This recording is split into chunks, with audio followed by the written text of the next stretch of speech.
already out there.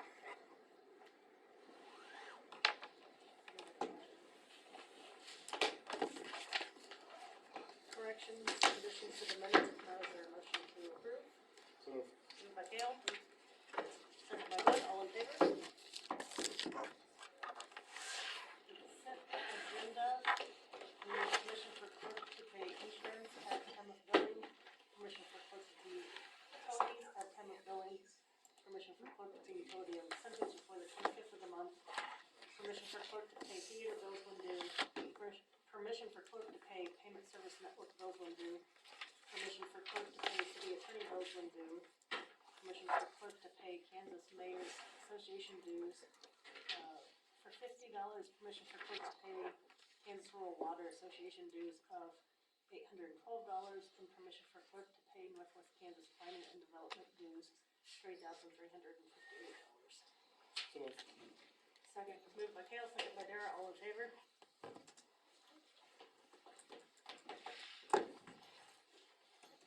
Michael Braxton.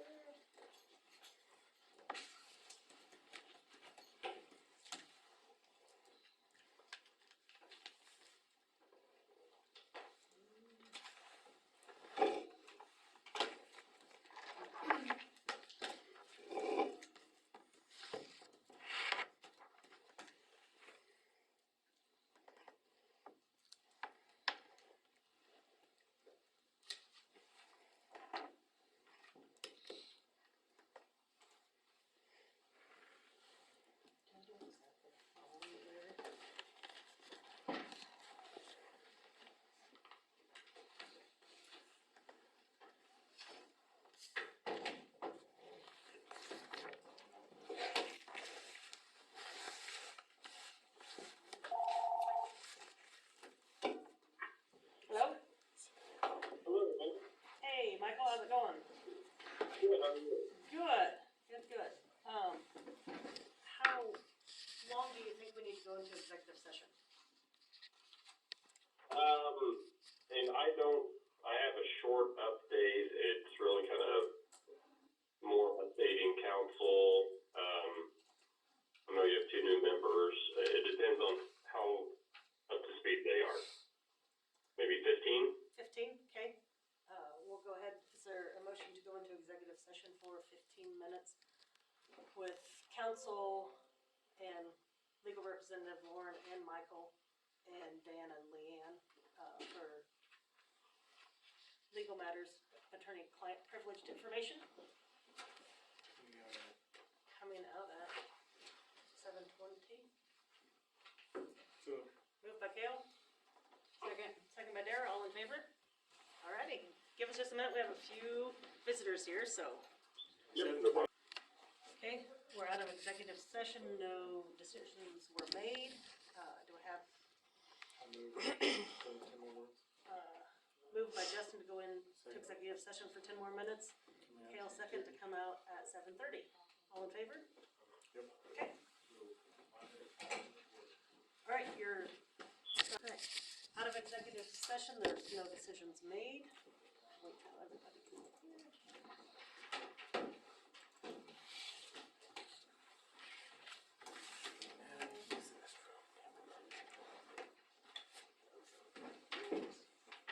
Hey, Jody.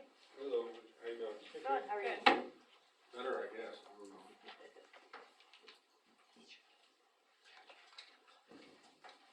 Yes. Alright, Bruce, you're up. Alright.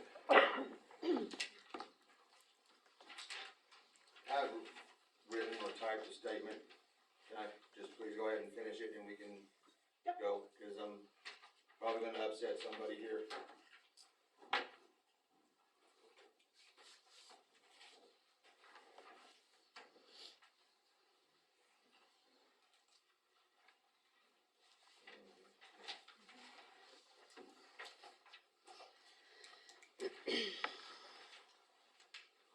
Maybe.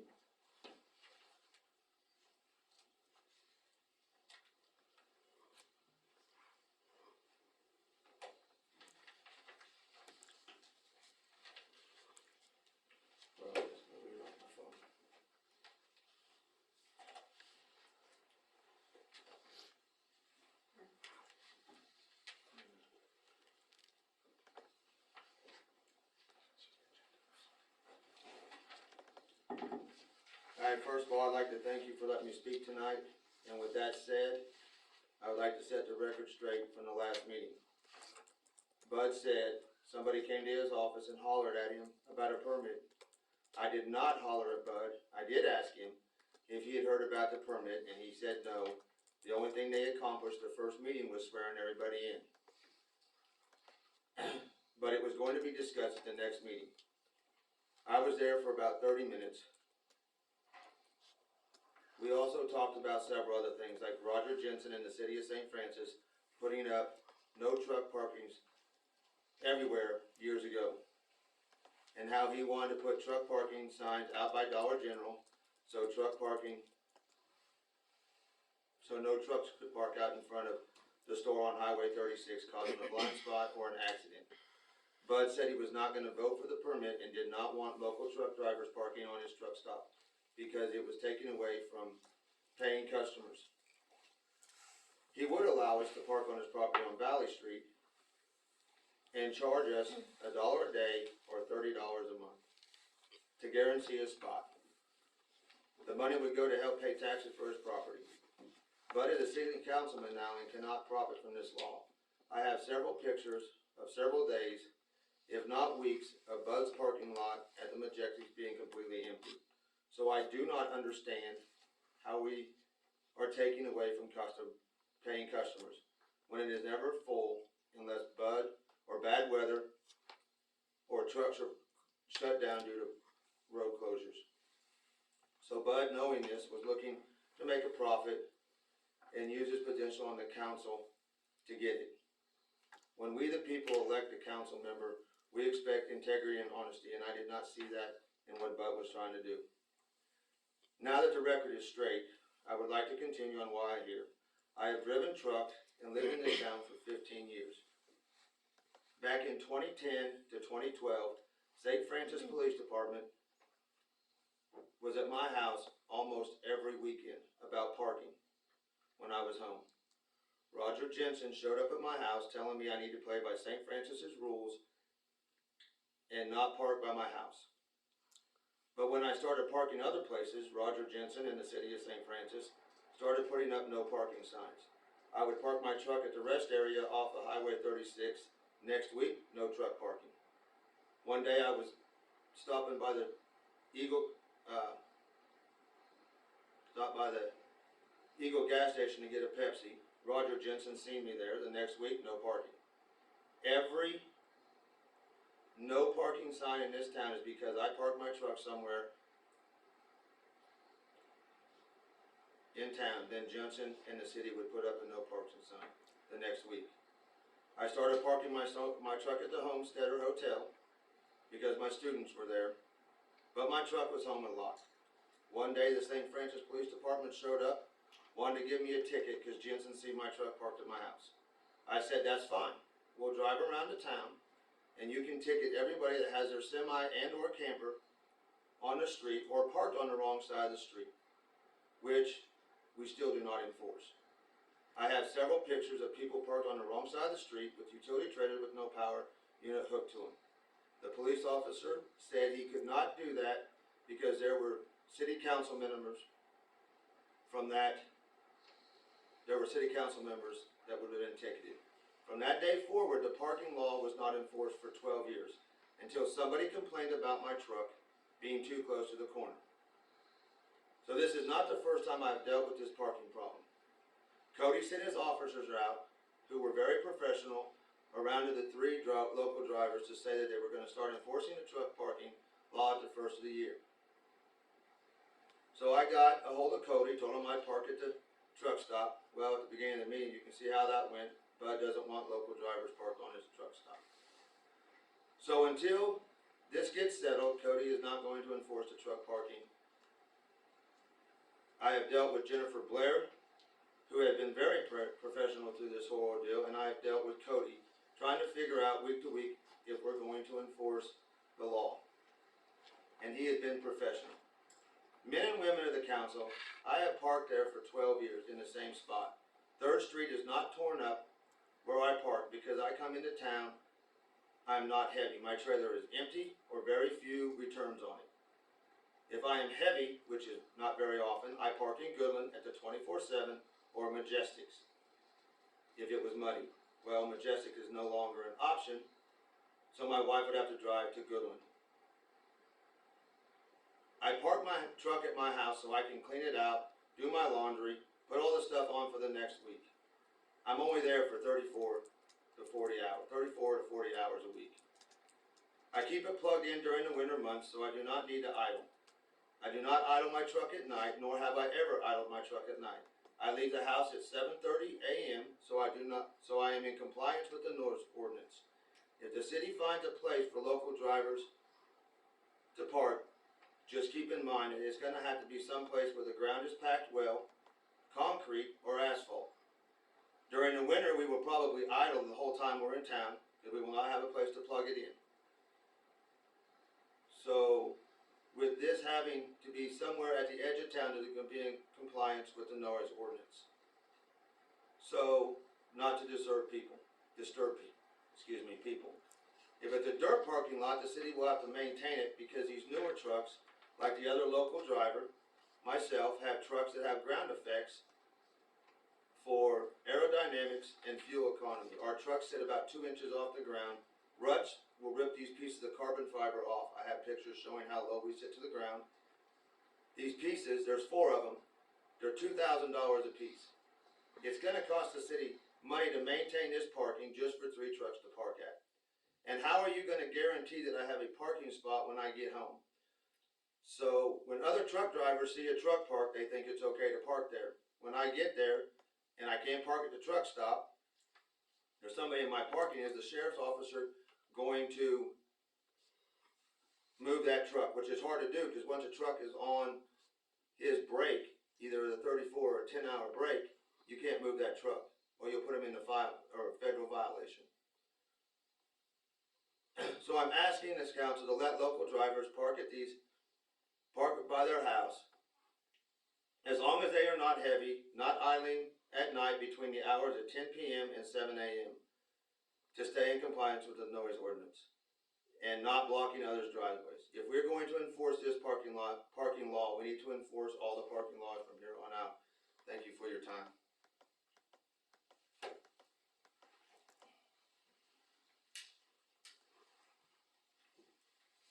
Thanks, Bruce. Well, I think we need to look at exceptions for exactly what he was talking about. Where are they gonna park? We're gonna ban truck drivers from living in St. Francis? No, but I think we've had complaints because of people idling and that kind of stuff that, I mean, Oh, once yeah, you let so- one, you have to let them all, and where we've had complaints that, and it's ordinance that they're not allowed overnight. Oh yeah, there's a lot of things that we allow. How many are there in town? 3? Maybe? Yeah, and Terrence Lamb's dad, what's his name? Yeah. He said his son said he parks his at his house when it's empty. If it's not, he parks up there at Yost, which I don't think Yost is gonna let all 3 of us park up on his property.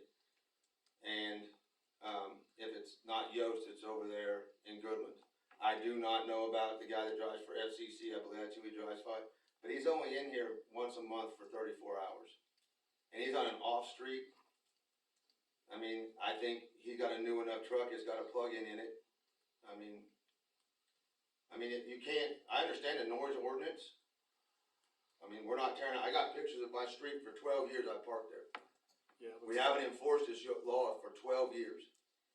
And now we wanna do it because somebody made a complaint. All they would've had to do was ask me to move it forward, and I would've done it. I was trying to keep my driveway open, but I'll block my driveway. Just so, cause it's a pain for me to go somewhere. To, grab all my laundry, bring it back, take it back, and then we're gonna have to idle if we don't have a place to plug in. So, Yes, the only option is we provide a spot. What, by recycling maybe, if we're not gonna allow this? I mean, that'd be the only spot, wouldn't it be? I mean, it's big. but how bad are we gonna tear that up at 80,000 pounds? I mean, I don't come in at 80,000 pounds. Like I said, if I'm 80,000 pounds or if I'm heavier than what I am now, I don't park I'll be the first one to complain about the roads.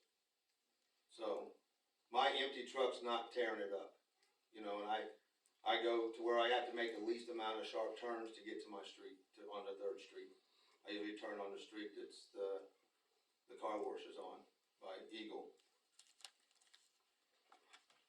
And I don't idle at night, and I mean, if we're gonna let us do it, just make there's rules, we can't idle at night. Yeah. We can't be heavy, we can't be a bull hauler coming in stinking up the town, I get that.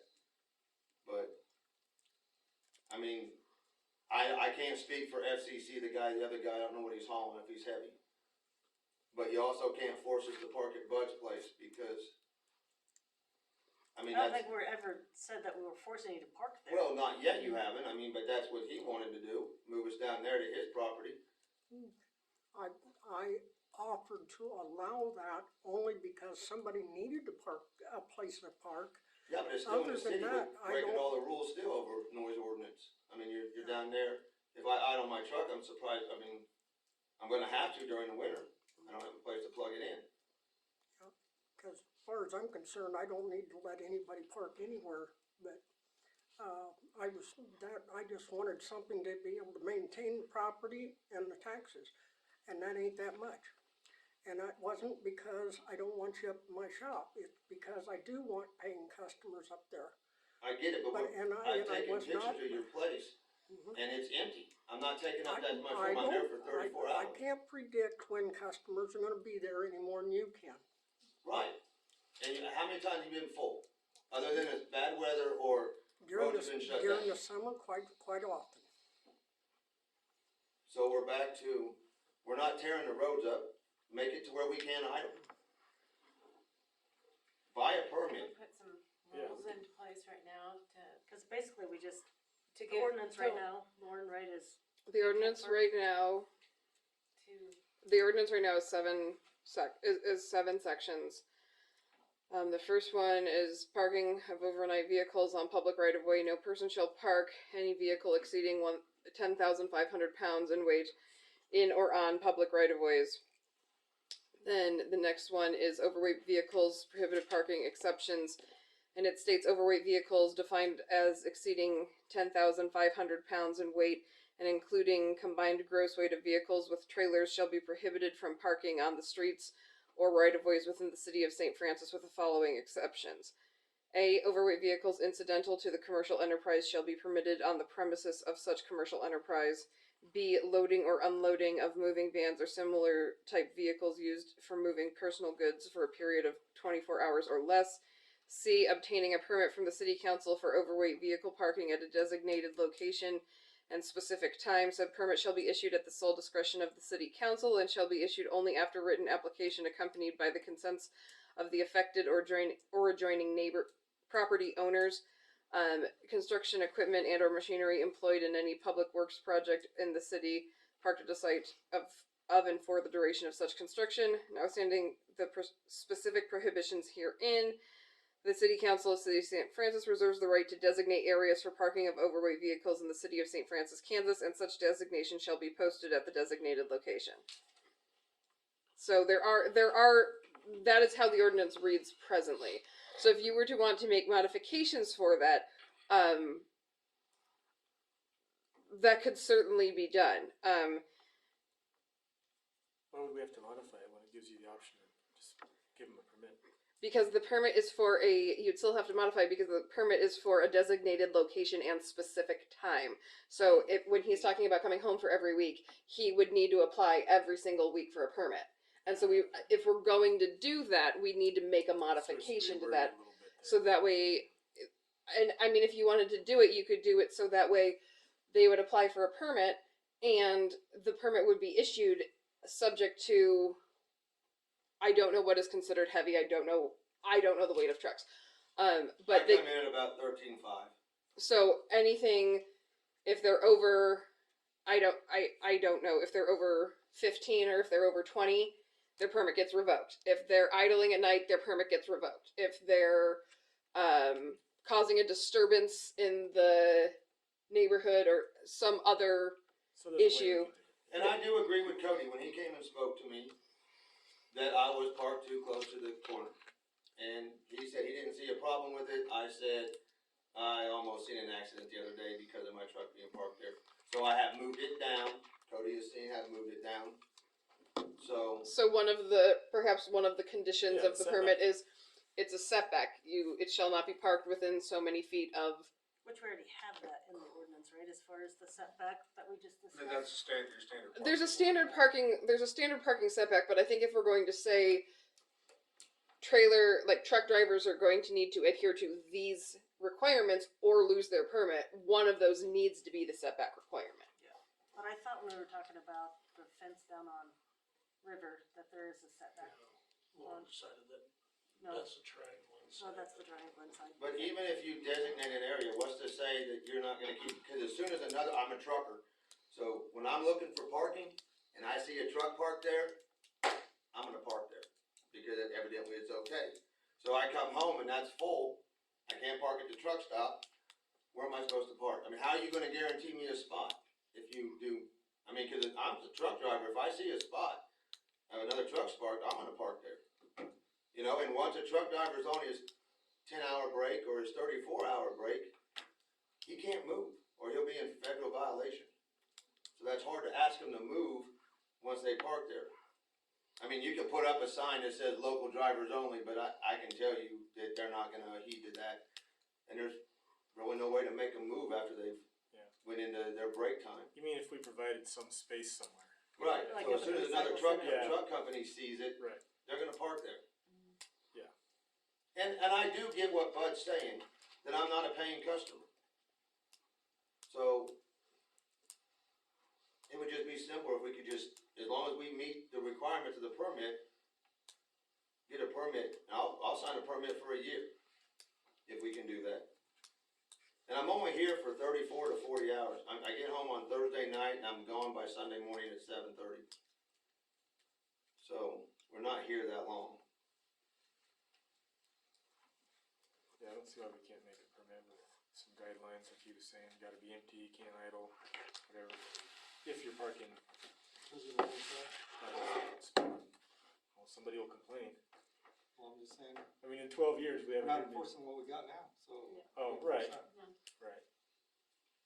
Well, I'm sure someone will complain if here's a truck idling all night or, Yeah, well, even if it's just, Well, it's wrong if you're idling all night. yeah, I mean, if Yeah. you're plugged in, I don't, and during the summer, I never have to idle. right, You know, and if I'm plugged in, I don't have to idle, you know.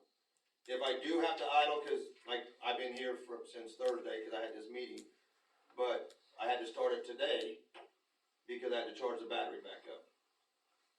But other than that, the 3 days or the 34 hours or 40 hours that I'm here, it's not gonna run my battery down, I just gotta keep it warm enough to start. I mean, we haven't enforced it in 12 years, it took one complaint and now we're here. It is still against the law, I mean, it is. Well, against yeah, the but so's ordinance, so- parking on the wrong side of the street, and I got probably 50 pictures of that going on in town. Little utility trailers that are supposed to have, power units hooked to them, they're not. Construction trailers that are supposed to have permits, they do not. So, I mean, if we're gonna enforce this one, are we gonna enforce all of them? I mean, I'm not trying to be a jerk here, but I mean, we don't enforce parking laws here, and I talked to Cody about it, and I understand how he does it, and I agree, we're a small town. You know, we're not the big city. And I totally agree with the way he handles it. But, I mean, if we're gonna enforce them, we're gonna start enforcing parking laws. I'll tell you right now, you start enforcing the wrong side of the street, you think you got complaints now, you're gonna have complaints then. And I'm not, like I said, I'm not coming in here to be a jerk, but I've dealt with this before and I was not treated fairly. Well, and we can go back and change the way. No, we things are. can, but I mean, the reason we didn't do it, we stopped enforcing it was because it would have involved another council member getting a ticket. That was wrong. And that was back in the day. And all we can do is move forward from here and. Right, correct? I mean, we can look into what we could do to modify that, if that's the way the council is leaning to go, or. what do your neighbors say about your truck? None of my neighbors complain except for the one to the north, and if I turn my radio on, she complains. So, To the But- north, but the, with- the north is my mother. or the south, my fault, to the south. But I'm like, My bad, my bad. I do not think that's the one complaining. No, your mother does not complain, the people across the street that does not complain, the church does not complain. Cody has been up there, has spoke to my neighbor to the south, not your mother, to the south. And we have, to my knowledge, we haven't had any more complaints. No, and that complaint, was, like I said, it went back to the distance away from the street. It wasn't that he was parking there. And he'd moved it in the meantime, but the complaint that I went up to, which is on this list, was about it being close. So the complaint wasn't actually an overweight vehicle complaint. The complaint was a General parking. general parking complaint. Well, But at this the goes clear same- back, But at the same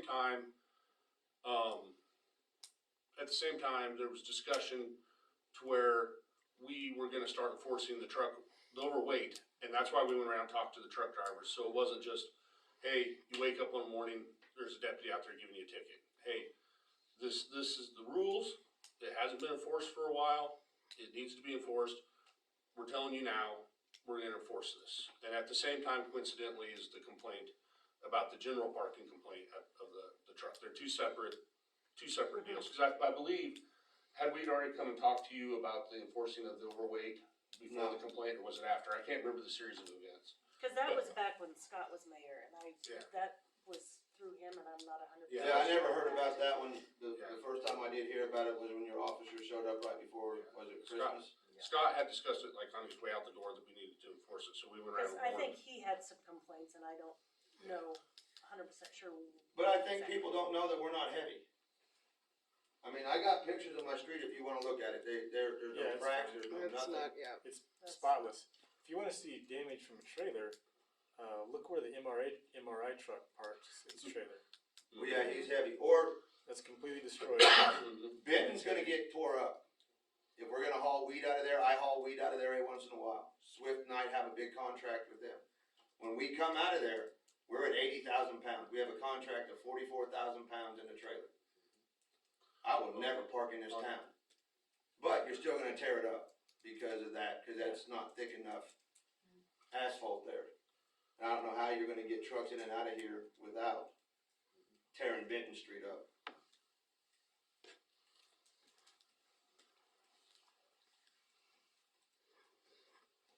I just think if you make a rule for one, you gotta make it for all. Oh yeah, every local Yeah. truck driver in the city would have I mean, a permit. The permit exception is already in there, it's just not worded Correct. good. But the exemption already exists and has existed for a while.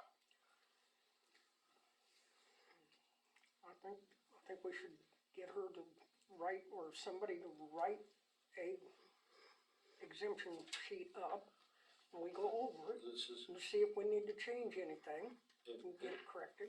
and if I could say something, this is what I'll say, as far as what I have told the operators that live in town.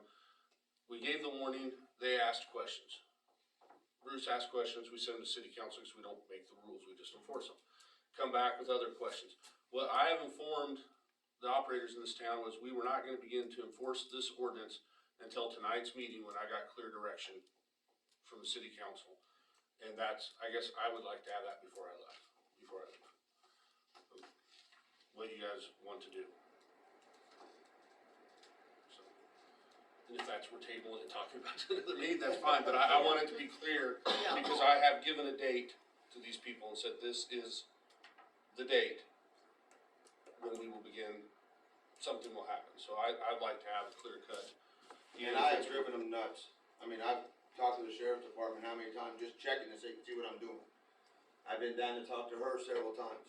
And again, both departments have been professional about this.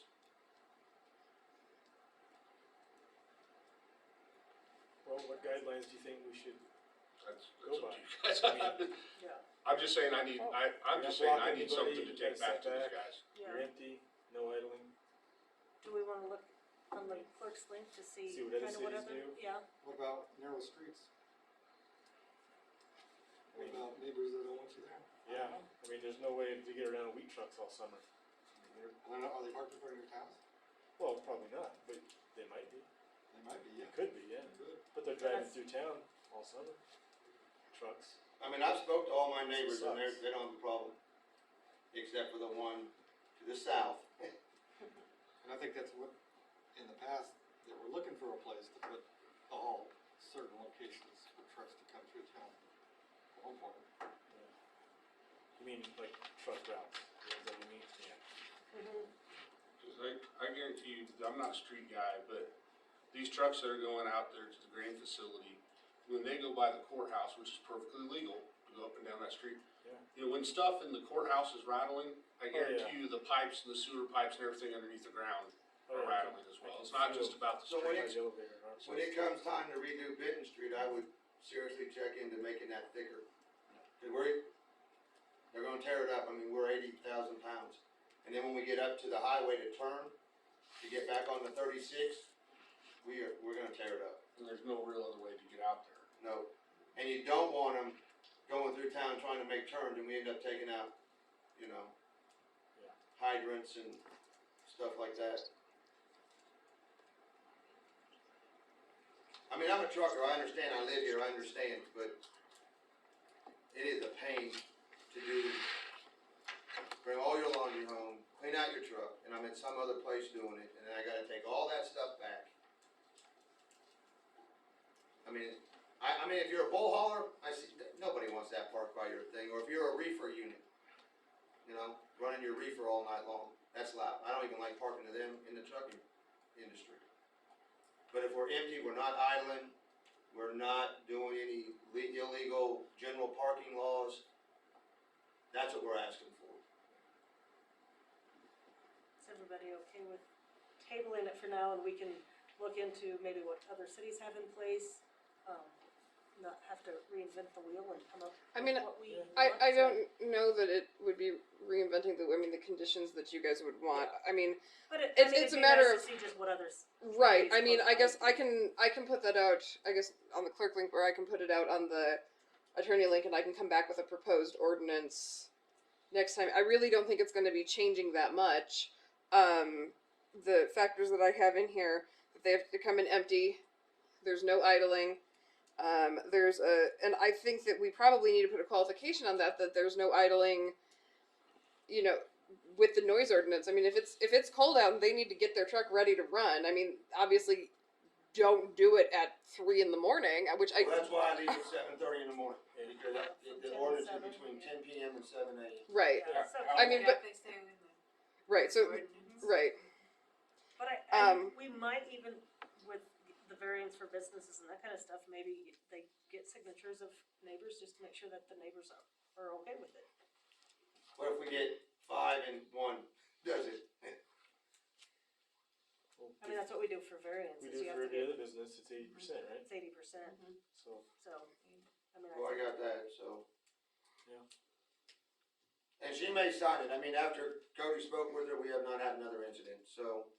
and then our other option is we probably still need to come up with a place for that they could park people to park. possibly. if they In the don't meet meantime, those, if they by don't the- meet those If they don't requirements. meet those requirements to have some. Recycle center or something. And I did bring that up at the last meeting. I brought up the truck parking situation at the last meeting, Mhm. but nothing really got talked about it. Yeah. And I did tell him to come to the city council and talk to him. He did. And that's what I did. And I did talk to him last time. I did what I said I would do, so. But we still have a problem with, you're losing money if there's 3 of us sitting up there. I get it. Yeah.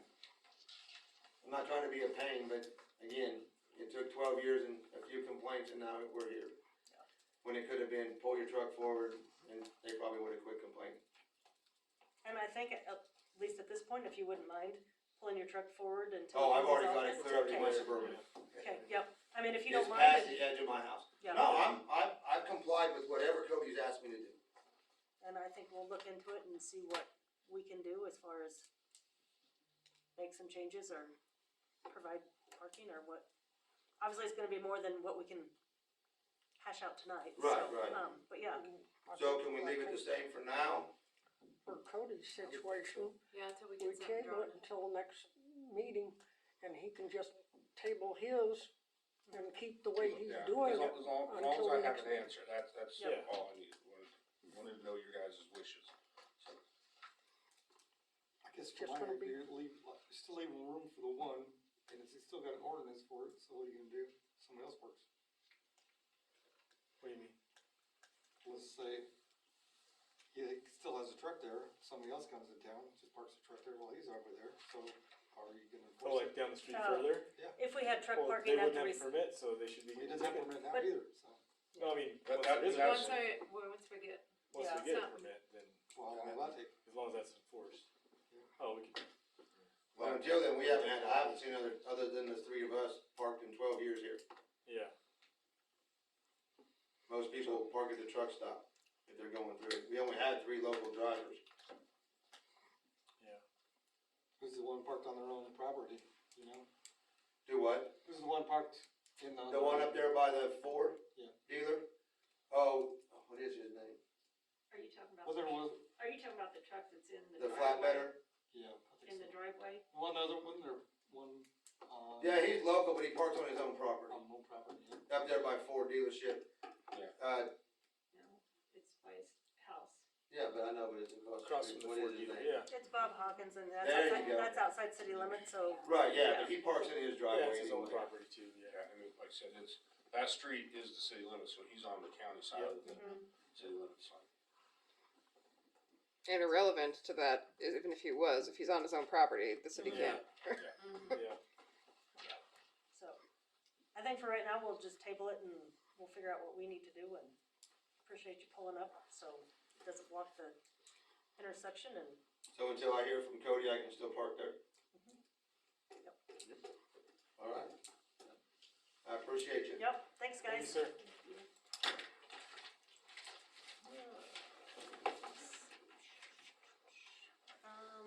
Have a good evening. You You too. too. I take it Bill's not coming? I Does anybody guess know what that's about? not. Taylor I, Lampy parking. I know what it's about. Oh, Quincy parking? Yeah, the parking on the street there, he owns that building, Yeah, and, multiple customer vehicles and stuff, they start stacking up. Yep. But, you know, as long as they're legally tagged, it's public street, as long as it fits all the other requirements of the Other general parking than he ordinance. was blocking his, Yes, that's what I said, that's why I give that caveat, as long as it's fitting the other mm-hmm, general provisions of parking, but, it is also frustrating, I understand that if you own a property or live at a property and one person who's on that block takes up both sides of the street for the whole block, that would be a very frustrating experience, no matter if they are legally parked or not. mm-hmm. So, I'm assuming by looking at the agenda, that's what he wanted to talk about. probably so. He's brought it up before too, I think. And I think he had a property cleanup. he had a property cleanup with a damaged street. I told him to get a hold of Dan over off of 4th and College, I believe. I was gonna say, the- And these guys- That street's not good anyway. I mean, they're in a skid steer on it, but Yeah. we've done the same thing with our skid steer. I looked at it. okay, so I guess we'll move on. Lost checks, reissuing. So we have a kind of an unspoken or unwritten policy, since I've worked here. So usually when someone loses a check, we make them wait 6 months. Because remember when they used to print on the check, after 6 months, the check is voided. We don't do that anymore, so Leanne and I've been talking, it's kind of silly to make someone wait 6 months to get a replacement check. You talking about a paycheck? Huh? You talking about a paycheck or That, paying a bill? we're gonna talk about paychecks. Oh. So what we have been doing is, if somebody loses a check, they have to pay the stop payment fee. Oh, To us, mostly to cover our time, because it takes a little bit of time to void the check, reissue checks.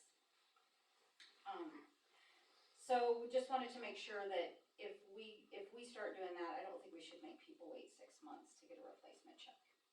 That is accounts payable that I'm talking about. Paychecks are a little more complicated. We've had two situations now. One, I think the checks were lost in 22, where they paid checks in 22 and we reissued in 23. Yes. Paychecks are a little more complicated because if someone loses their paycheck and we have to void it in the current payroll year, it messes with our quarterly reports.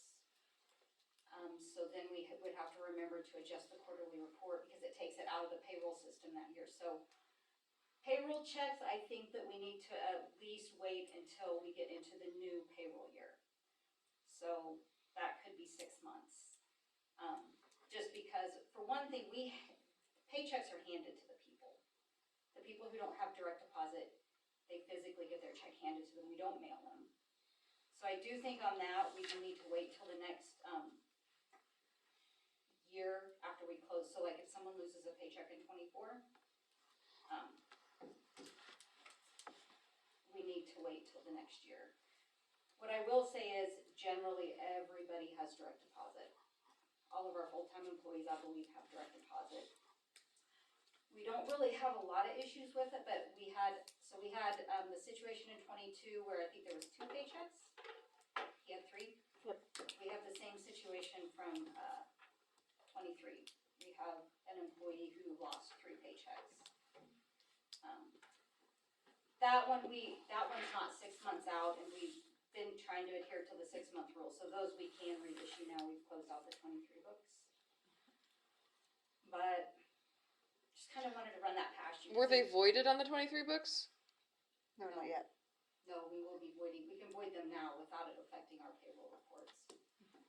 If we void them in CIC in the current year, then the quarterly reports that we have to submit, then we have to remember to adjust those quarterly reports. So if we write a check in, say, the 2nd quarter, 3rd quarter, if we void it, then Leah's gonna have to remember to adjust her payroll reports. But it doesn't, if you reissue it in the following year? In the Right, following because year, the books are payroll's closed. It does not affect any of those reports any longer. And we Because confirm that with those- CIC. Yeah, those monies are already taken out or allocated towards the I understand unemployment and whatnot. that, but with does that not affect the 941 filings? No, because we've already filed all the 941s for the year. And so we would wait till all the 941s, all the W-2 stuff, all of that stuff is submitted. And we have to close our payroll books every year. That's part of the CIC year end. So when it's reissued the following year, does it show up on the payroll for that year? No. No, because then it's called the treasurer's check. So then it only hits our cash. It doesn't hit any funds. If we do it in the current year in payroll, it's gonna void it. In the current year, it's gonna hit the funds. I believe the intention would be then not to do a treasurer's check. We'd have to reissue a payroll check to make it, all the reports come out. So I know it sounds kind of harsh to make payroll checks wait till the next year, but we're handing those to people. Like literally handing them their paycheck and they're getting lost. We cannot by law make them do direct deposit. So we still have to have the option of paper checks. On Most of the account- ones that do paper checks are theater pool, the ones that are small amounts. Right. So, mostly, Leanne and I probably could have made some of this change on our own because it's an unwritten policy. But I did think it'd be a good idea to come talk to you and make sure it's okay that we're charging, the person who's lost the check a fee for us to take the time to get the stop payment put on, to reissue the check. I'm thinking maybe more like 3 months on the accounts payable check. That gives them a little time to look for it, if it got maybe shuffled into some paper. That way they don't have to pay the fee for no reason, and then, 2 weeks they've lost it, but then 2 weeks later they find it, but they've already paid us the fee. Thinking 3 months might be a reasonable time to make someone wait. I do think on the payroll checks, though, we would make it clear, when we sign them up, that here's why we have to do this, and here's why you would have to wait until we close our books for the current year.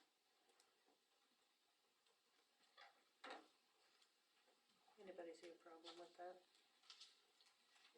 What's your timeline of reissuing them?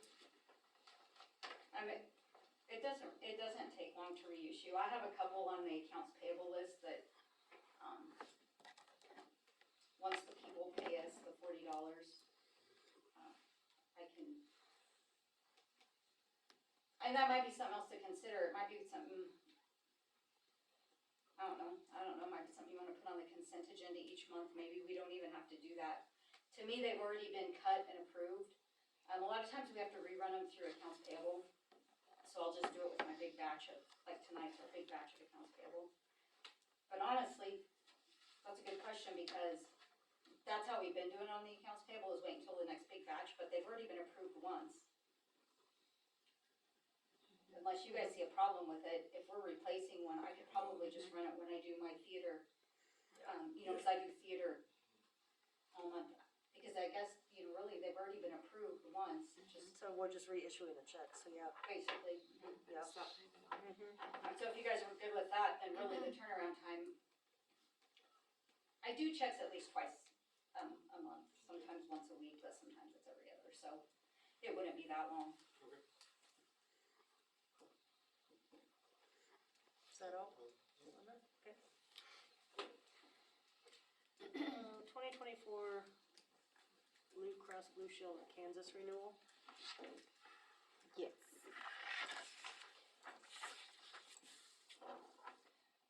So Hadley actually came in today, went over everything for the upcoming renewal. We did go up this year, like last year we went down 2%, this year we're up 14%, but that is not actual because it does factor into Lila. Lila's premiums are factored in. She pays those directly to us. We pay Blue Cross Blue Shield. So when he was here, it was thought of like 12 or We actually kind of talked about the last 3 years. Was it 2 years ago, we went up like 4.5%, then last year we went down like 2. This year we're up 14. Did you get that spreadsheet that I sent you? I emailed it. I That did not takes off see it. Lila's, so I'm gonna do this a little bit from memory. So it's like the renewal goes up to like 172 for the year on the papers that you guys are seeing. But it's really, I could go print that actually if they wanted to see that. Really what we're gonna be paying out after we get reimbursed, from the retiree is like 138? So we did some rough calculations in our head. Hadley and Leanne and I kind of looked at it as over the last 3 years, an average of 5% increase. So.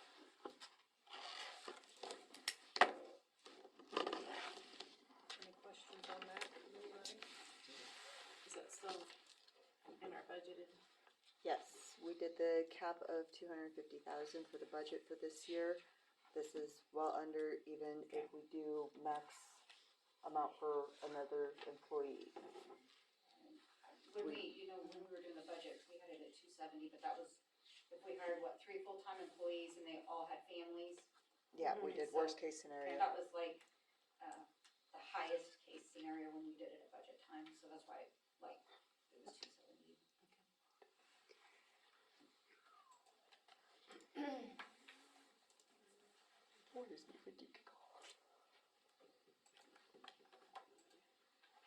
So you need approval for that? Yes, I need approval to sign it and get it back to them. To sign the renewal. Make a motion. Is that what you need? Yes. Motion to approve? Yeah. Moved by Kale, second by Bud, all in favor? Okay. The quick claim deed for Scott LeSueur, basically, we discussed that at the last meeting. It was just a matter of, the price and getting the legal description, which we now have. We also had a discrepancy. At the last meeting, I said lot 1 and it's actually lot 3. It's the north part of lot 3. So we just need a motion to approve the quick claim deed for the purchase price of $1,228.07. So, Moved by Kale, second by Dara, all in favor? Building permits?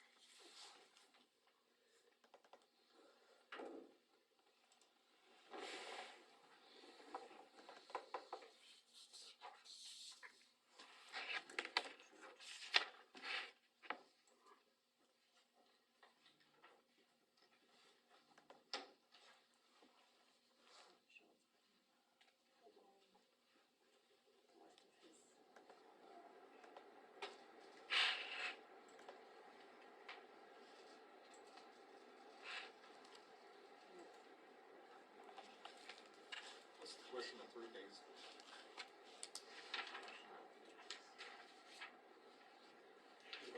There was a question mark on the 3 days? Rob? Why is it question mark there? I don't know. Is he editing? He wanted to come through. Well, not moved in single phase, but. Good question.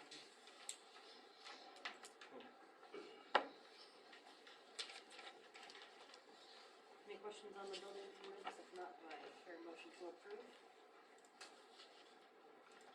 Moved by Derek, second by Justin, all in favor?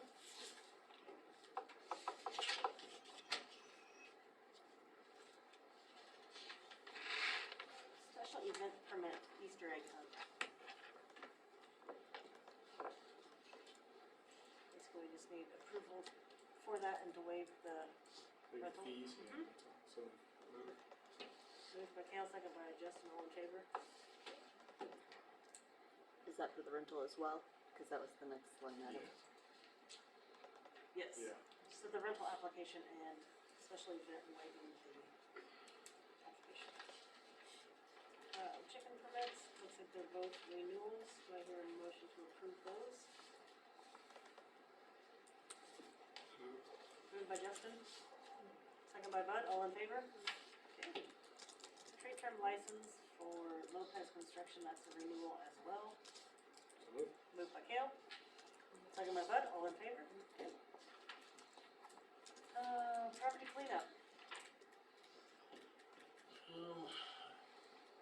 I suppose the tree that's under superintendent. There's a picture of a tree in 14 West Emerson. It was just brought to my attention, so I'll bring it to you all's attention to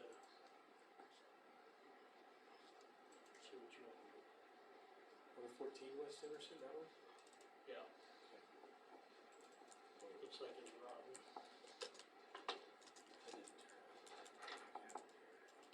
In that one spot.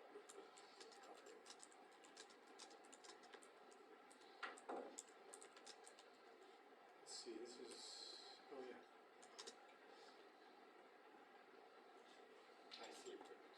Oh, yeah, here. Sorry. Do we need to get bids to take it out? Is that what we're looking at? Probably? There's a couple of, yeah, there's 3 of them there. They're not our responsibility. Well, I think it's up to you guys whether you wanna write the homeowner a letter or Oh, whatever. I think it's vacant. I'm not sure. Isn't this where that house burned down? No, it's next to mine, it's the Gadway property. But it's vacant, right? It's presently vacant. The Is that a concern, rental? Oh, I see. Yes. it is a rental, I Yeah. believe it's owned by the Gadways. The previous tenants just vacated and it is presently empty.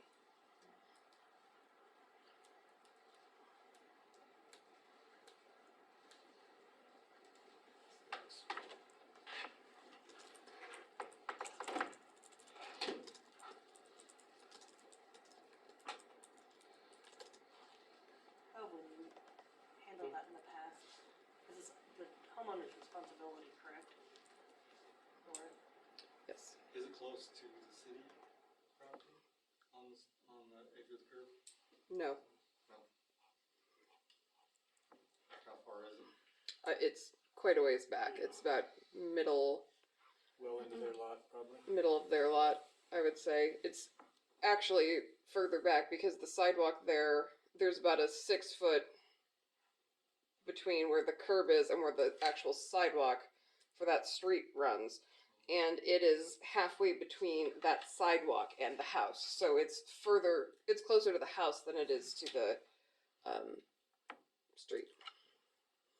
I think we brought that up before too, even on city right away, it's still, the ordinance says it's the homeowners. it's a homeowner's responsibility. Is it just dead or I Yeah, I haven't think seen so, it? I mean, but what's the city's, It's the thing is the whole tree is not dead. but It- I don't, It just needs trimmed? I think it just needs trimmed. So there's one part of it that is rotted out, and I don't think the whole thing needs to come down.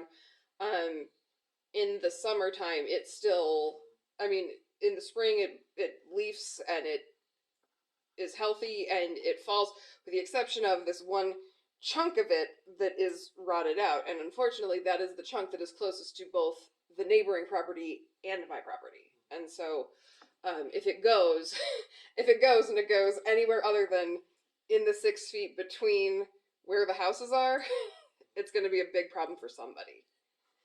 But is that the city's problem? I don't know that it's the city's problem as much as it is.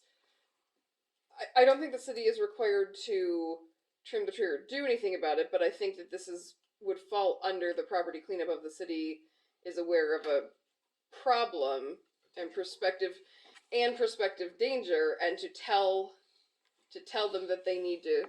Dan, do you remember how that happened with my neighbor several years ago?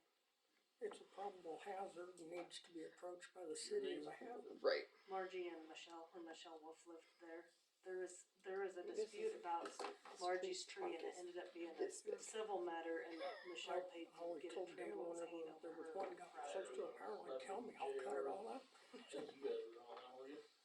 I don't know that it needs to be cut entirely cut out, but No, that there- one that's area. still Daryl. Yeah, Daryl's, I remember him going down there, cause he was going down there a lot, but that was during Daryl's chief, so. But I, don't even remember hearing much about it. if it's not within the city right of way and or in power lines, I don't know what direction we take other than. I would think it's a hazard, but on the other hand, it's on their property, and they should have homeowners insurance, whether that's good or bad. But that should be their responsibility. Have you, Uh, talked to him? We have not. We haven't. I mean, had any contact. I think that this would fall. I mean, I think that this would fall under along the lines of property cleanup. I mean, I don't think it's the city's responsibility to do anything, but it's similar to how if someone is leaving the discussion of leaving a junked vehicle and rodents or critters are getting in it and it's posing a prospective nuisance or prospective health hazard. I mean, this is posing a prospective danger to whoever it would fall. Do you feel this is a conflict with you being the next door neighbor? I- If it's a civil matter? And that's It's a civil matter? I don't know that it is. I think it falls within the city. However, I think that if it escalates because they are not doing anything, that I would have to recuse myself as a conflict of. I don't actually I don't know, because a conflict of interest is that you would not be able to represent your client properly because you are interested in the other party's part. I'm not interested in the other party's part. But, I mean, I am happy to, in anything for this, recuse myself and appoint other counsel, and have other counsel appointed. But I do think it falls within the scope of having the city send a letter. If you were the neighbor and I hired you, if she was the neighbor and I hired you, what would be your plan of action first? What do you mean? Her tree is gonna be falling on my property, I hire you as a lawyer, hypothetically. What plan of action would you? Has it fallen already? No? See, and that's where I just feel, and I don't, Jen, do you remember back from the Margie and Michelle? It ended up being a civil matter, and Michelle ended up trimming the tree that hung over on her side of the I think property. this is They called actually city- the homeowners. They called City Hall a lot, and, we ended up having to tell them it was civil. There's another tree in town that There's many I trees. just. I was gonna say, Right. that's the That bag has of worms more, you're Many gonna trees open that are up. in the city it right has, away. it has more of On the a accident problem than it does On the street. I mean, because when it starts to bloom out, you can't see around the corners. Oh, yeah. Yeah, and it's already there, but I just went under it, so I know it. And, there's, that, to me, have more of a city problem, because now that's in the city streets, than this would have as this would be up to the two homeowners. And that's where I think we're gonna open up a bag of worms if we start sending letters to people telling them they need to trim their trees when it's on their property. Right. Yeah. Then you're gonna have all sorts of neighbors pointing fingers at neighbors and wanting trees trimmed up, and I think we leave it as a civil matter. Unless it's, already fallen down and it's laying there and no one's picking it up, maybe. Then I can say it needs cleaned up.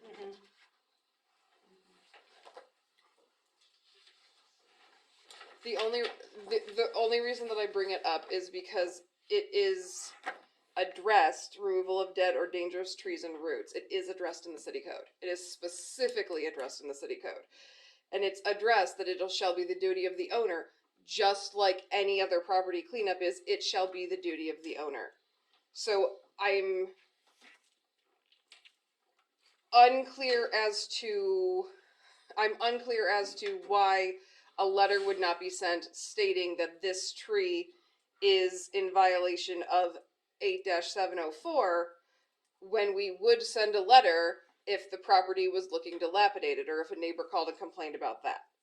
I mean, this is in the same section as property cleanup, and it is worded the same as the property cleanups. So why the council would treat it differently, I am unclear.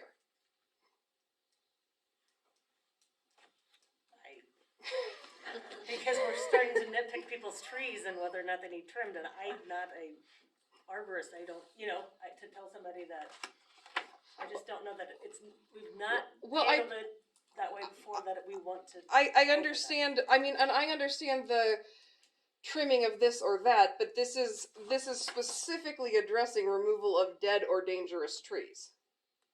It's not addressing, your tree is overhanging onto your neighbors, or we don't like this, or we don't like that. There was a situation with this tree several years ago when JR was the city superintendent, and there was this giant branch which had broken off, and he went to go look at it, and they just went and removed it because it was supposed to be gusting up to 60 miles an hour, and they're like, yeah, that can't be up there. And they just said, that's part of what we did as a city, we just sent him a letter. But I understand, the general maintenance of trees that the city wouldn't get involved with. But as this is a significant tree, and it is... So, you as the attorney defending this, if they would take it to court, could sit there and testify that that tree, for fact, is dangerous. I mean, are you an arborist to argue that point to where you would say that tree is posing a dangerous situation? I think if they had an expert arborist to argue that it wasn't. But do we? I'm not trying to. No, here's the... I just, like you said, there are many trees that are proposing the same problem everywhere in this town. Are we gonna do that to everyone? And we would set precedents that we would have to, and then you get everybody calling and saying, I don't like my neighbor's tree, it's dead, I want him to cut it down, and Again, I think that this is, a neighbor needs to go over to the neighbor and say, hey, you've got a dangerous tree, you probably need to cut it down. And this would be a civil suit where they would need to go after them civilly. Okay, so do we want to remove that section on trees then from the ordinance? If the city is not going to do that and say, we're not going to tell people when their tree is dead that they need to remove it, are we going to take it? It was hanging down there, it's broke, it's hanging, that'd be a pretty dangerous, precarious situation. I would have to be an arborist to figure that is, but I don't know, without, like I said, we do one, we do them all. And who's gonna enforce that? Well, and that's, which is fine. What I'm saying is if you're not going to do any of them, then why do we have it in the code? That's... We'll do the letter, and then, I'm not gonna do that. Who's gonna enforce that? Are we just gonna go on the property and tear it down? Can we do that? and I don't think the city would want to get into that situation.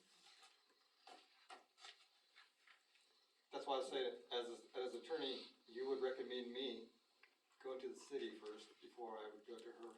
The only other thing I'd see as an option is the city sending them a courtesy letter stating that they have a possible hazard on their yard, could they see to it being cleaned up? And that should take care of both sides of it. I could see starting with that. Which is what we This could be a potential which- problem. which is that what I haven't looked at. which is what the city does with Once property if it's clean. hanging over Yeah. your side, you have the right to cut that tree right there on your property. But because of it being a hazard, it would be a good idea for the city to send a courtesy letter stating, we've been notified that you have a possible hazard on your property that could cause property damage. Could you see that it's taken care of? Yeah, probably better make copies, send those out to everybody, once they start hearing complaints. That's my, Not a general letter saying it has to be done, sending it a courtesy letter. Which I believe is what's done with property cleanup anyways. They're given a warning before the process is actually initiated. It's a, hey, this could be a problem. I just think this looks like a hairy situation to get in to start enforcing tree trimming on people and how. Be like, the roof is about to blow over. Is that, I guess that'd be proper cleanup. I've gotta agree with her, because if the grass gets that tall, you get a ladder. So, and that's on your property, and that's not really a hazard. This is a hazard, it probably needs to be addressed.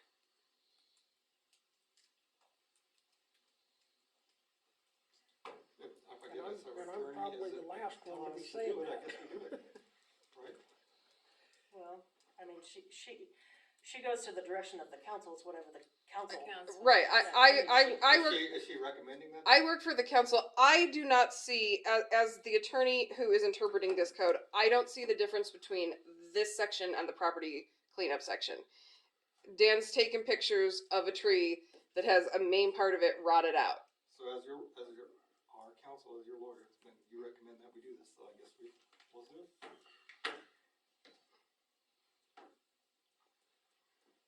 I mean, I don't think it has to be done I don't think it has to be done if it's, someone says, oh, their tree is hanging over into my property, or, oh,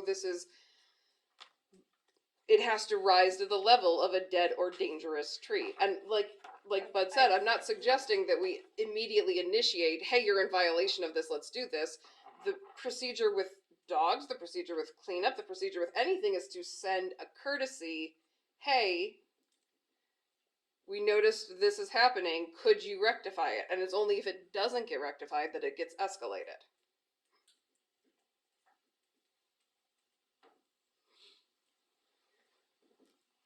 I mean, and if the answer is no, then the answer is no, and I'll take care of it outside of it. But I mean, It gets hairy when you're the next door neighbor and the I- complaining party. So- and here's the thing is, I mean, I understand that it gets hairy where I'm the neighbor and the neighbor and the attorney. Like I said, a conflict of interest is if I'm unable to represent my client because I have a contrary interest, and in this case, I do not. And also, if the answer is no, I am happy to deal with it outside of council. But because I am the attorney and I do know the code and I have looked into what this ordinance says and compared it to what we do for the other ordinances compared to what they say, that's why I brought it to Dan's attention, because that's the procedure for anything else under this chapter of the code. what happens in the next step? If, let's say that you are somebody else who complained and you keep coming over here and say, well, are you gonna do something with it? Then what? What do you mean? We sent the letter out as a general Goes- notice. Nothing's been done. Next step. What's the next step? That's Have any of you either side of the tree, because I don't know where it's at, it's not. has anybody talked to them? We can't get in touch with them. Okay. That might be the, I mean, if I had a if I had a easy solution to this, I would not have taken it to Dan.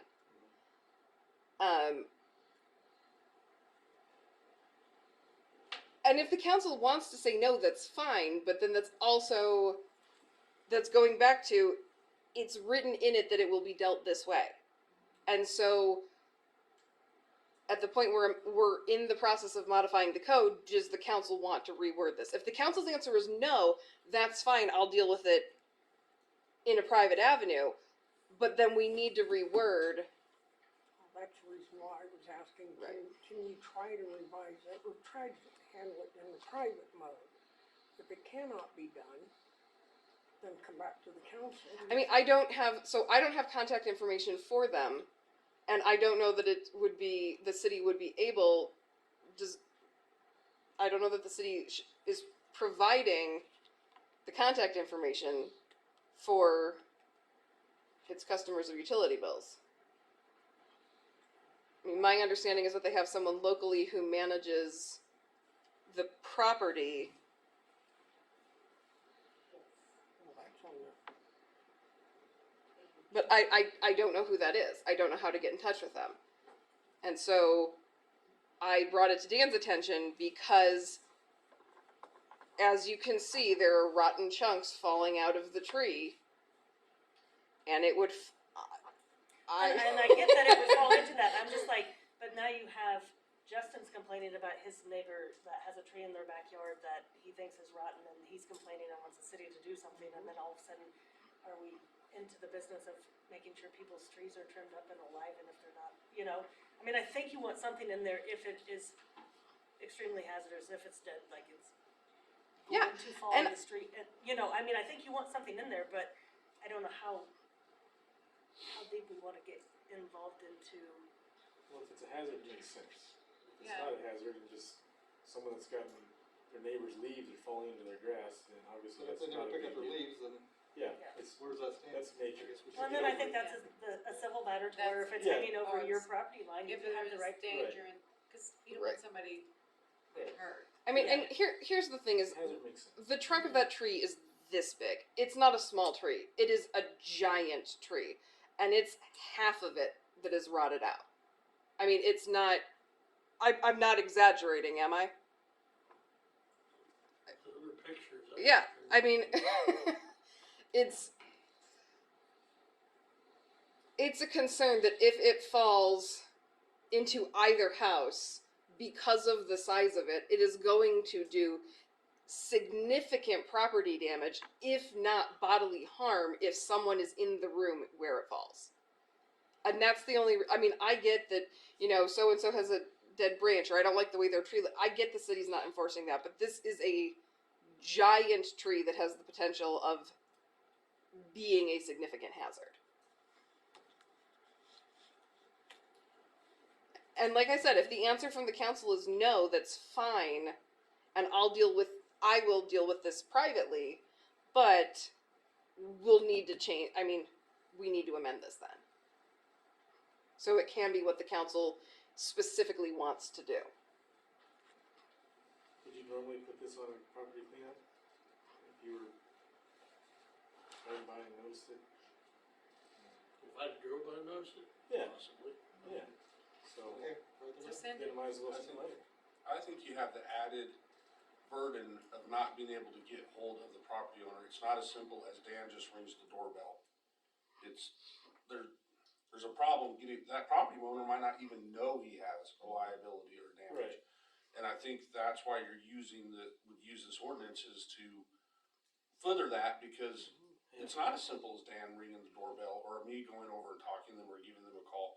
And if I knew where they were, I knew who the person that manages it locally was, I would have taken that initial step. But I don't know who that is. isn't it, it's available online on the property ownership and on the courthouse. We have sent a previous correspondence regarding something to do with the fence line, and we've never been able to get a response. The only time we ever got a response was very first time when we were putting up the fence. We were able to get them to sign off on that. But we've had we've attempted to use that. We've attempted to contact them again regarding the fence, and we have not. Well, that brings me back to, we need to do the courtesy letter. Yeah. As well. I think so.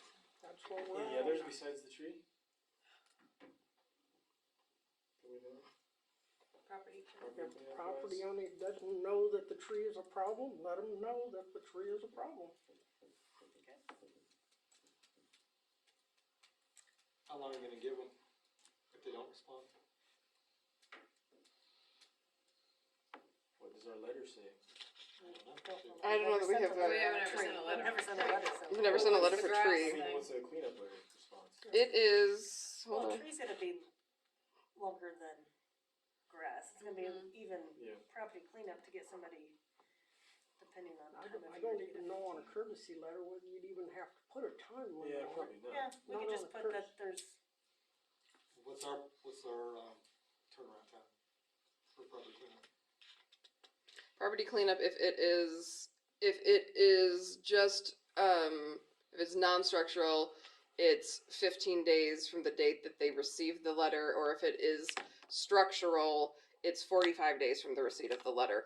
Unless they then have a 10-day from the day they receive the letter period to contact City Hall and request a meeting with the council. And there was a property owner on the same block who did that. They received a notice that your building is not up to standard, and they said, okay, they used that 10-day period and contacted the council and said, this is my plan of attack. I can't get it done in 45 days, but here are the progress marks I'm going to make. And the council approved that, and as long as they hit those progress marks, nothing was done about it. And so I think usually if they can contact the city and provide a reasonable timeline of what they're going to do and when. Or at least that they know that there's a problem. Right.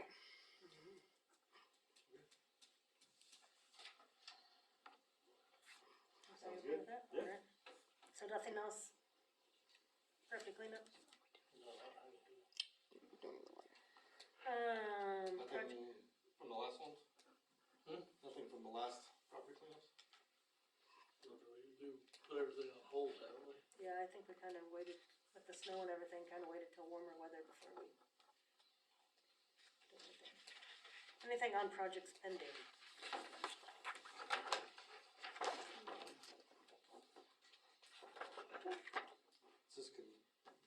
Does this have to do with, can this have to do with streets? Street projects? What's that? Is this included in street projects? Is what? This project's pending. Oh, the projects pending is just those on the second page of whatever are deferred projects that. Anybody see anything there we need to discuss? If we can get somebody to, it's still in it, What's that? out front, Oh, yeah, planners, or the, I thought, didn't we add that on there? Is it all? We did, it's the second to the bottom, City Hall Oh, planners, there it is. flag Yeah, poles, City Hall but, benches. yeah, if we can get, Intersection. Yeah, we have it for spring. On the intersections one, I did go and I On the back, probably good. checked everything regarding the special highway fund. It can be used for repairs and maintenance on any streets. Okay, Double check that, apparently I misread Danielle's email.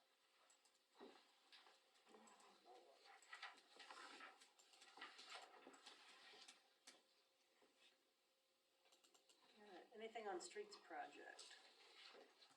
The state monitor has finally set a date. They are going to be out here February 28th at 9:30.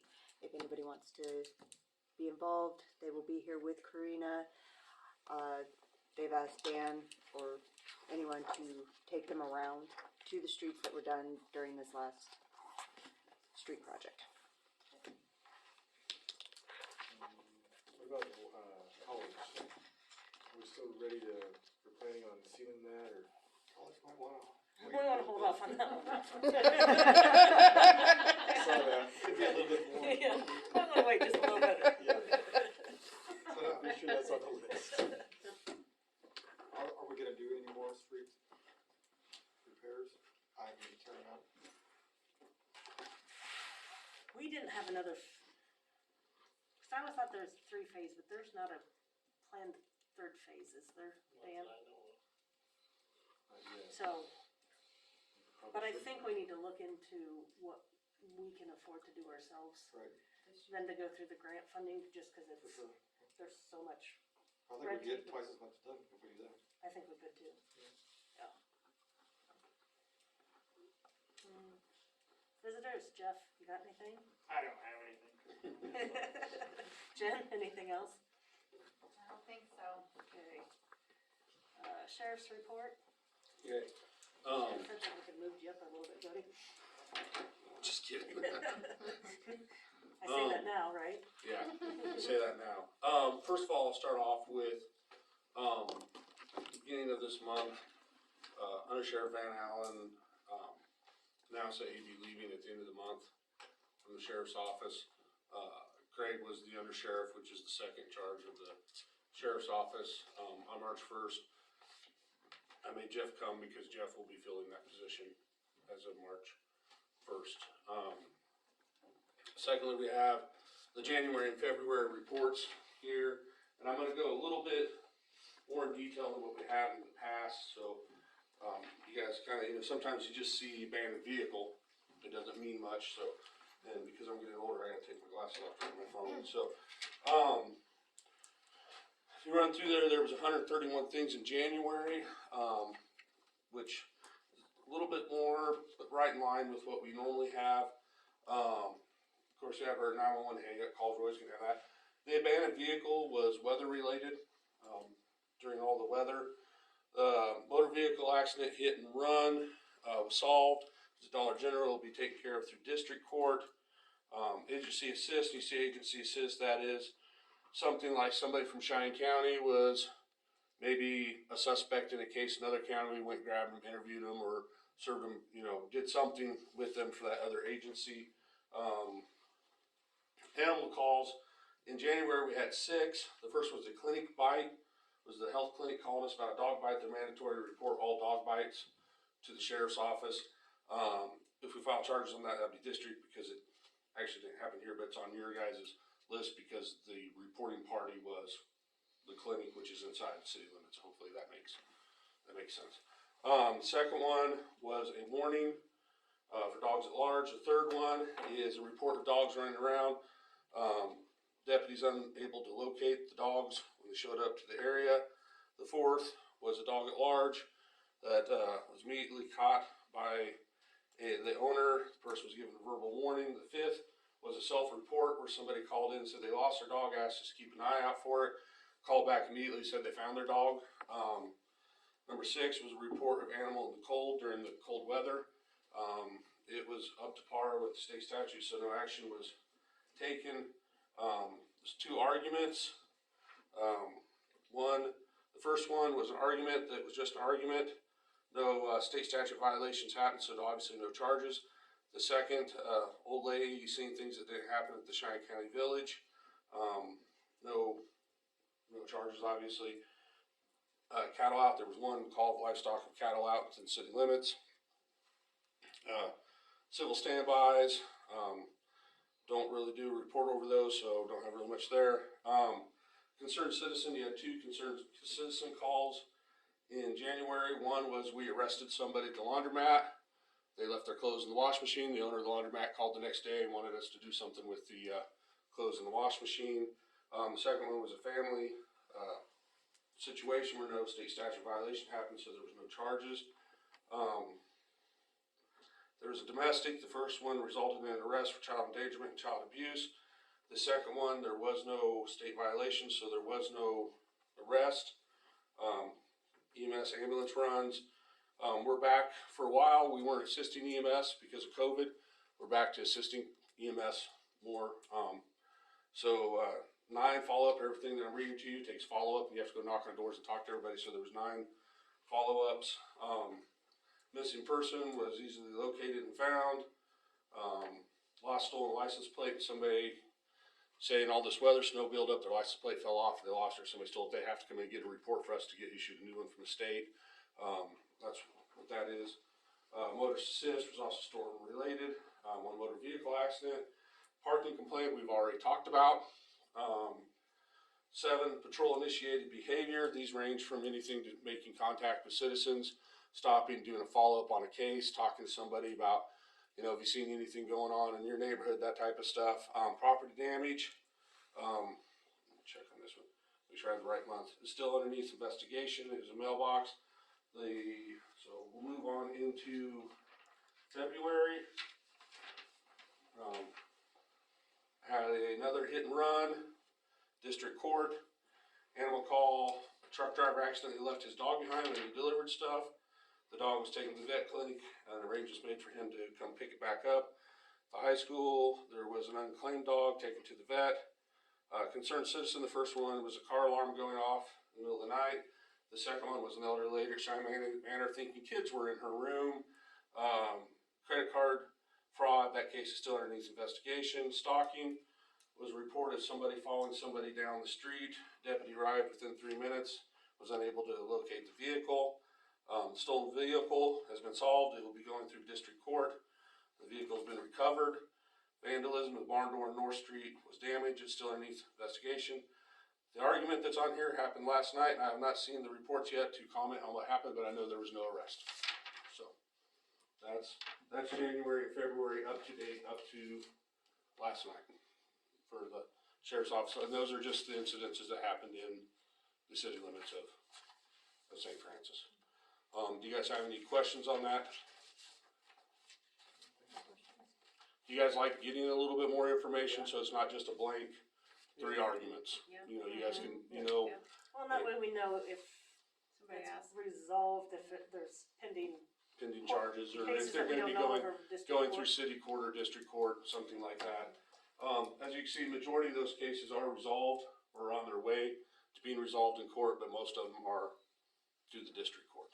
So, these do not count. There's warrant arrests. There's 2 warrant arrests, but it does not count probation stuff. We've been segregating that off since that is district court. Even though it happens in the city limits of St. Francis, it's district county court. So our probation arrests and all that stuff, we've segregated off and aren't on here. It is, if you could tell, if you go look at the jail rosters at any of the jails we use, the majority of the people that we're arresting and put in jail are for violations, probation violations. So, Are you able to give, after investigation done, all that stuff, the detailed reports, the names and all that stuff? it depends on the circumstances. There's a juvenile involved, no, you know, all that type of stuff. But, on that, I guess I would cover my rear and say, after the case is adjudicated and you're wanting to look at stuff, I would think that I would just, to cover my butt, would ask you guys to do an open record request over Well, it the. used to be in the paper years ago. Yeah, I mean, for me to say he got convicted, yes, I can tell you, but if you wanna read, he snuck underneath the window at 2 AM using a red screwdriver, pried the window open, left a mark on the left side, we're able to cast the mark. If you want that stuff, I'd make you do that through an open record. If you just wanna know, yeah, he was convicted, or he accepted a plea to this, and he's gonna get probation, I have no problem releasing the journal entry, or talking about the journal entry, what happened, but like I said, if you're wanting to know the dirty details of, it was a Coma tire size, you know, 1125, R14, that type of stuff, so. Start to see reoccurring people, I guess. It is, that is, I guess, one of the biggest, I don't know what the word I'm looking for. We receive your guys' money, we receive the county's taxpayers' money, and we deal with roughly the same 20 people all the time. Does that make sense? It's a reoccurring door of community corrections. You go, tomorrow we're gonna have court, everybody we're bringing back for court is on a revocation for their probation. There is no new charges gonna be, right? There's no new charges in district of a held prisoner. There might be new charges, first appearances and stuff, but they're people who've been summoned, not arrests. But every prisoner we'll move tomorrow is a community corrections prisoner. And, you know, it's just a revolving door of probation. Quick dip provision, I don't know if you guys know what that means. The probation officer has the right, if there's a violation, put them in for a certain number of days, for a violation and stuff. That's the majority of what we're paying for in jail time, is quick dip provision, violations and things like that. So, and it's a revolving door. You look at our arrest records, you'll find random other people in there, but it's the same 20 people, and we don't have the say in that. That's not, I mean, Kansas has sentencing guidelines. There is, for levels of crime versus their criminal history, they get into a sentencing grid, and then the judge has to stay within that sentencing grid. So, if it's presumptive probation, it's presumptive probation. They can't get creative like they used to in the old days and say, well, you know, I wanna do this, but they have to stay within that sentencing grid. So, And it takes a lot to get up to the crime classification where you're actually going to DOC, which might be one major crime, or it could be a lot of petty crimes to equal up to enough that you're going to DOC. So, did I explain that nicely, or? So, like I said, and that's where you get the stories where somebody says, well, you know, my cousin's best friend, you know, he went to prison for stealing a candy bar. No, he went to prison because the last 15 years he kept committing petty crimes, and finally he had a high enough criminal history, he actually went to DOC. It just happened to be the feather on the camel's back was stealing the candy bar. But we're not going to talk about the TV he stole, the 3 houses he burglarized, the 3 batteries he committed, and all that got him that sentencing guideline rate. So he didn't go to prison for stealing a candy bar. He went to prison for 15 years of criminal behavior, and finally caught up with him on stealing the candy bar. So you short one person now? We are short one person now. So He's got full, right? just got it's just the way it goes. Yeah. So there was a short period of time there where we were full staff 911 and patrol, and it was great. But usually, and I can think of 4 sheriff's office, 5. I don't know about the local PDs. I could probably think of 5 job openings that are in our area, and sadly, you could guess of the 5 job openings in the multi-county area that's around us, who probably pays the less. That is at the bottom of the Here. of the pool. So you can use your imagination on that. But we'll see what we get. We've been having good luck with local kids. I call them kids, Jeff. They're local kids coming back and wanting to work here. So that's been our saving grace, is we got local guys who want to come back and work, or in the community want to work. So our last several deputies have all been local, and it's worked out good so far. Do you guys have any questions for me? Not do I hear a motion to accept and file the sheriff's report? Moved by Gail, second by Dara, all in favor? Alrighty. Thanks, You guys Tony. have any issue with me leaving? Nope. Yep, you have to stay to the end. Yeah. You might as I well. will if you say so. Almost there. All right, thank you. Yep, thanks, Tony. Thanks, Jeff. See you, Jeff. Pool report, I'm assuming there's nothing with Larry being gone. Superintendent report? Okay, on the superintendent report under ready mix, there's a building on there. Enrique's wanting to move this in north of his place. On, what is it, Second River, it's that trailer house across the street from him. Don't wanna move it in there by the alley, but it's galvanized tin, so. They'll paint it if that's all you require of them, or if you don't want it at all, I just need to be able to tell them something. We told David you have to paint his. Right. I'll just read to you guys, cause it says every case has to be special permission from the council, so. Does it get put on a foundation or is it going down dirt? Doesn't matter. I didn't say. Is that on a foundation? Yeah, maybe it's setting up ready mix. Who's the other one? Who said? Did the paint? Butler, David. Oh, David. Yeah, he changed his mind on a That's different what he route. wanted a different Yeah. direction. So we're gonna pick this up and move it to where?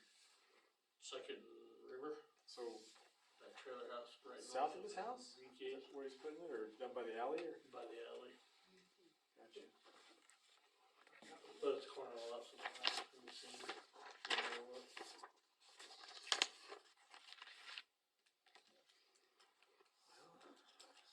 I guess it's painted, right? What's he doing, moving this? Moving it to Second Second? River. It's a Behind his house north of Enrique's. Enrique's moving it, but it's the guy across the street from him, Okay. to the north of his Enrique's house. Across the street. The trailer house. The trailer house? Yeah, the trailer, Oh. yeah. Across. Is, I know I was was gonna put one up similar to that back years ago, and I got called because it was galvalume. That's why I'm asking, because it says in the ordinance you guys have to get special permission, or it has to be painted. Yeah. So, and they said they're not against painting it, so I just need to let them know if that's what you guys wish, or if you guys don't want it in town at all. I know several wanted galvalume, and I've been told no. So, Thoughts, anybody else? I think as long as it's painted, it's probably fine. Is that what's in the ordinance? You know? It's not allowed unless council approval, right? Pretty sure. Galvanized. is my, not my allowed. opinion, it looks good enough, but, Yeah. but the ordinance that I got was galvalume, as long as it's painted, it's good. And I've got the one building that's got, the, not galvalume, but the tin on it, but it's been there for 60-some years. That was before the ordinance. Grandfather Yeah. in. Yeah. Just has to be painted once. Yeah. And then you deal with other issues, but is everybody okay with that? Yeah. We'll get it painted, then? Keep it painted. Okay. I'll let you know. Paint it and not let the galvanized be exposed. Yeah.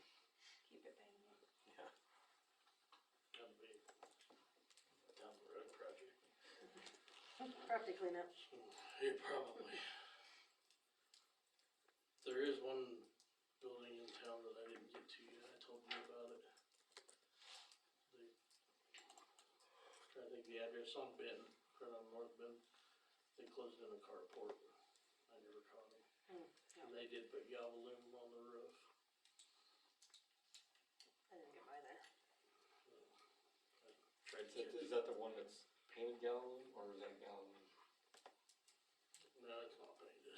I mean, painted to look like it? I don't think so. I think it comes shiny. In fact, it looks just like the tin on Scott's fence. Okay.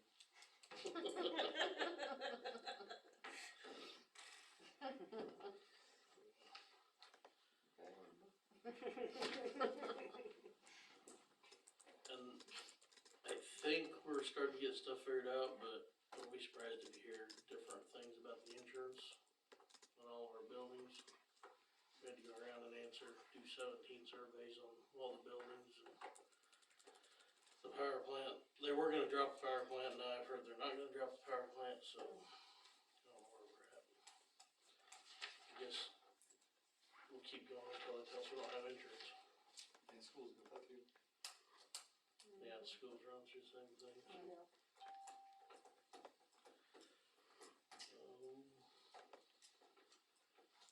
Tyler with Miller and Associates has contacted Brett about the sewer down here that has concrete in it. They should be here in the next couple weeks to work on that.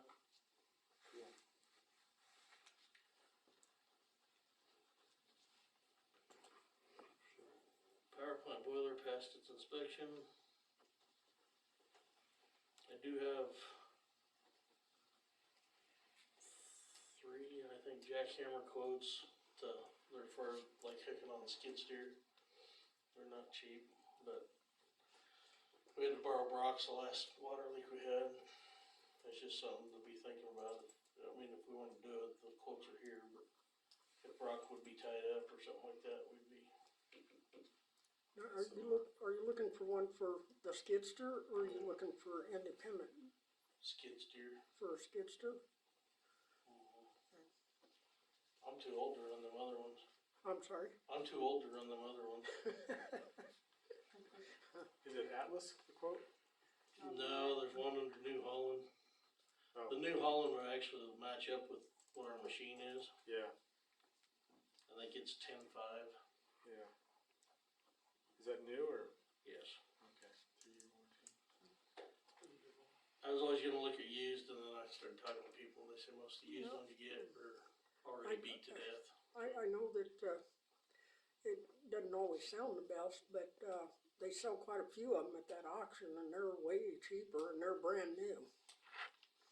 they're $3,000 for brand new, Which auction? roller auction. Oh, I buy roller. a lot of roller auction stuff, Yeah, we can look into that. We'll Yeah. go look at it. and they're brand new units, so.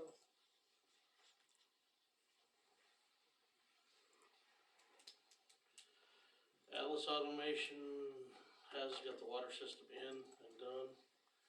The quote for, on here for Atlas is for a VFD. It's $11,727. You don't see it.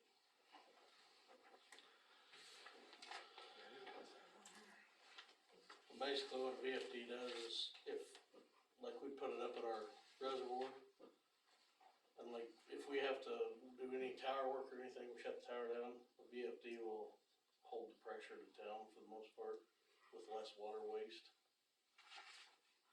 And it's better on the motors. It brings them up slow, it shuts them off slow. But, and we did have.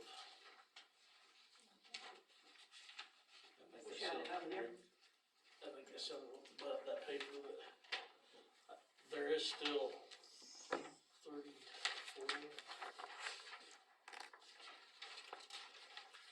37,431 in the ARPA funds. That we need to use by the end of the year.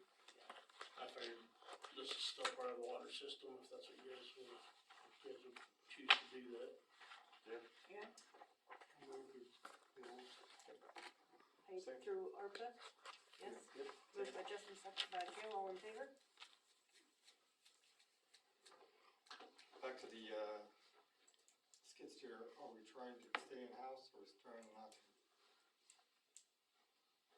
As far as, Probably in-house, that way, like you said, if Brock's is unavailable, then we're out of luck.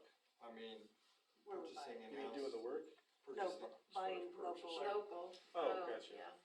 Well, I guess when it's reasonable, I would say, yeah, right?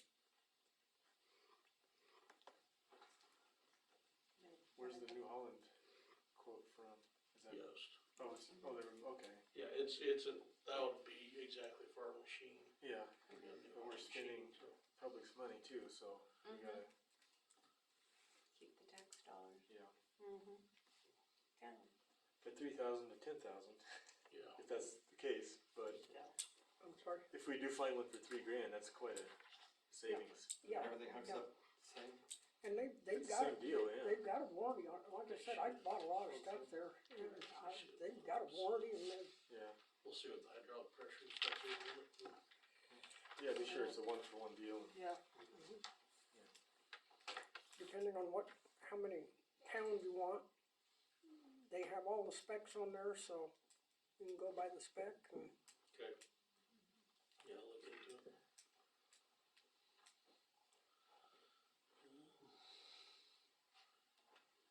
I guess just to inform everybody, which most of you know, someone's digging up College Street. Yeah.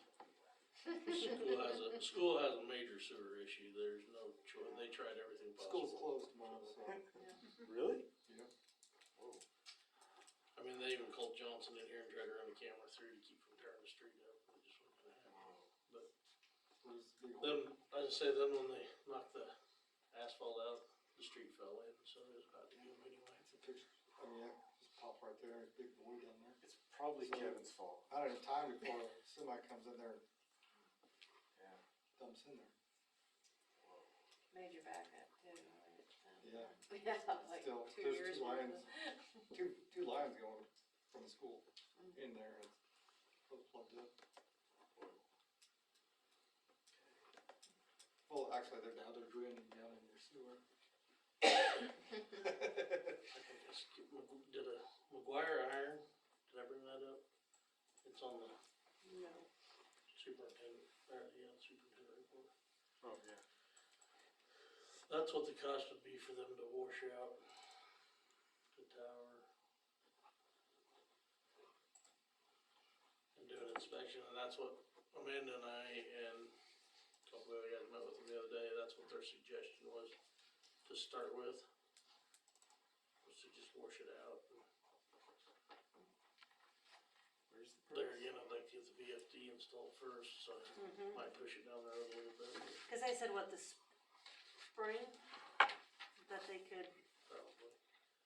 They clean said out the they, inside and then come back to us about June budget time of what we could do, what they suggested. plus she's getting good pricing on that maintenance, to where they would do it every so many years. Mhm. I ain't got that yet, this would just be for washing it down. There is a lead test on there, which, from what I understood from them, the lead was too high. So if we sandblast, they've gotta contain that. That'd be That was another outside, $100,000 just to contain that.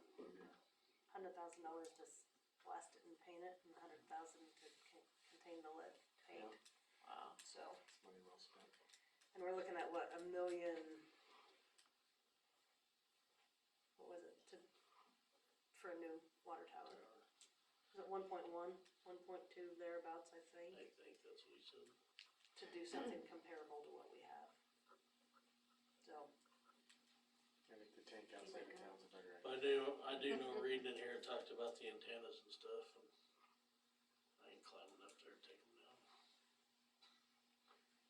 I did my years of climbing up there, I'm done, I don't like it up there anymore.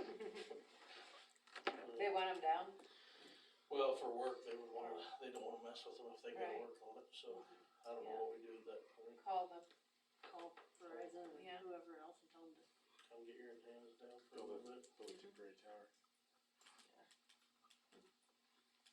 But if we decide to do, I think I'll bring that up again later on whether we approve this or not, as far as the washout. What do you guys think? We need to do it. What's that? How much is the washout? 2,100. 2,100. And we can't remember when it was done? Yeah, we better do it. Last time it was done, I'm pretty sure it was before 2001. Well, do they recommend, how many years do they recommend? What did they say, 2? Every 2 years Yeah, KDHE that's- recommends. We're right on schedule. Yeah. 2 decades or 2 years? Better late than never, yes. Yeah. Yeah. So anyways, that was, their first recommendation was to clean the interior and then they would come back with Yeah. what they think Yeah.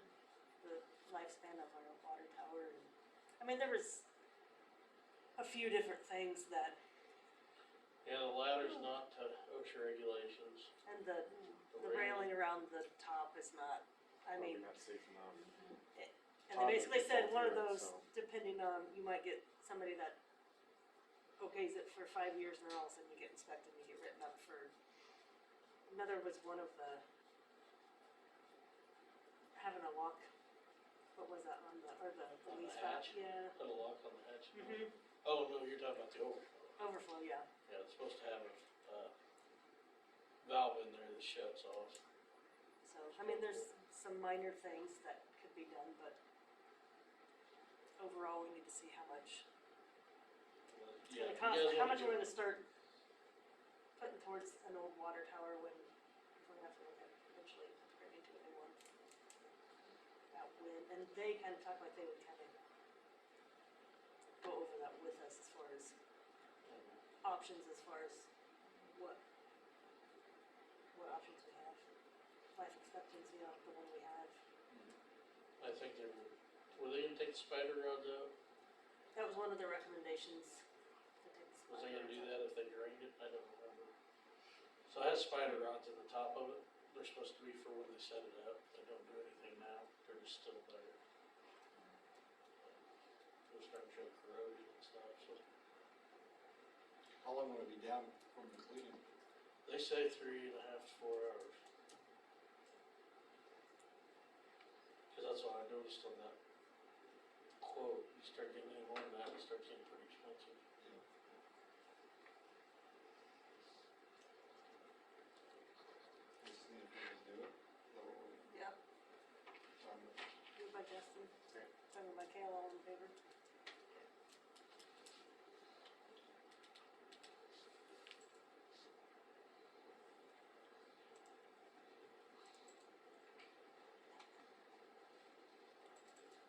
And then I guess I'll let you guys know I'm gonna be gone Wednesday on the phone. I gotta take my mom to Denver.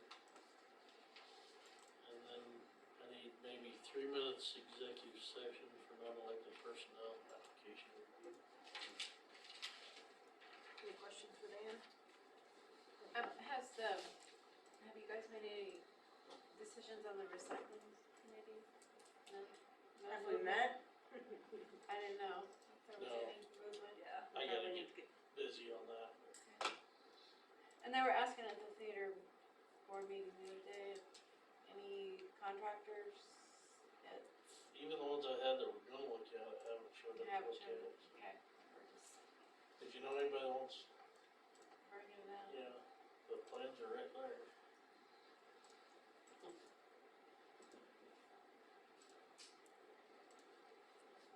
Anything else? If not, is there a motion to accept and file the superintendent report?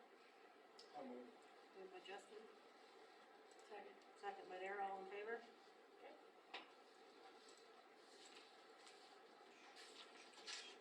Attorney report. Okay, last time I was here, we had discussed differentiating, because right now our ordinance has vicious dogs, and it's kind of, if anything, and it doesn't make a provision for, if it's like a lesser thing, like a dog attacking a chicken versus a dog attacking a child.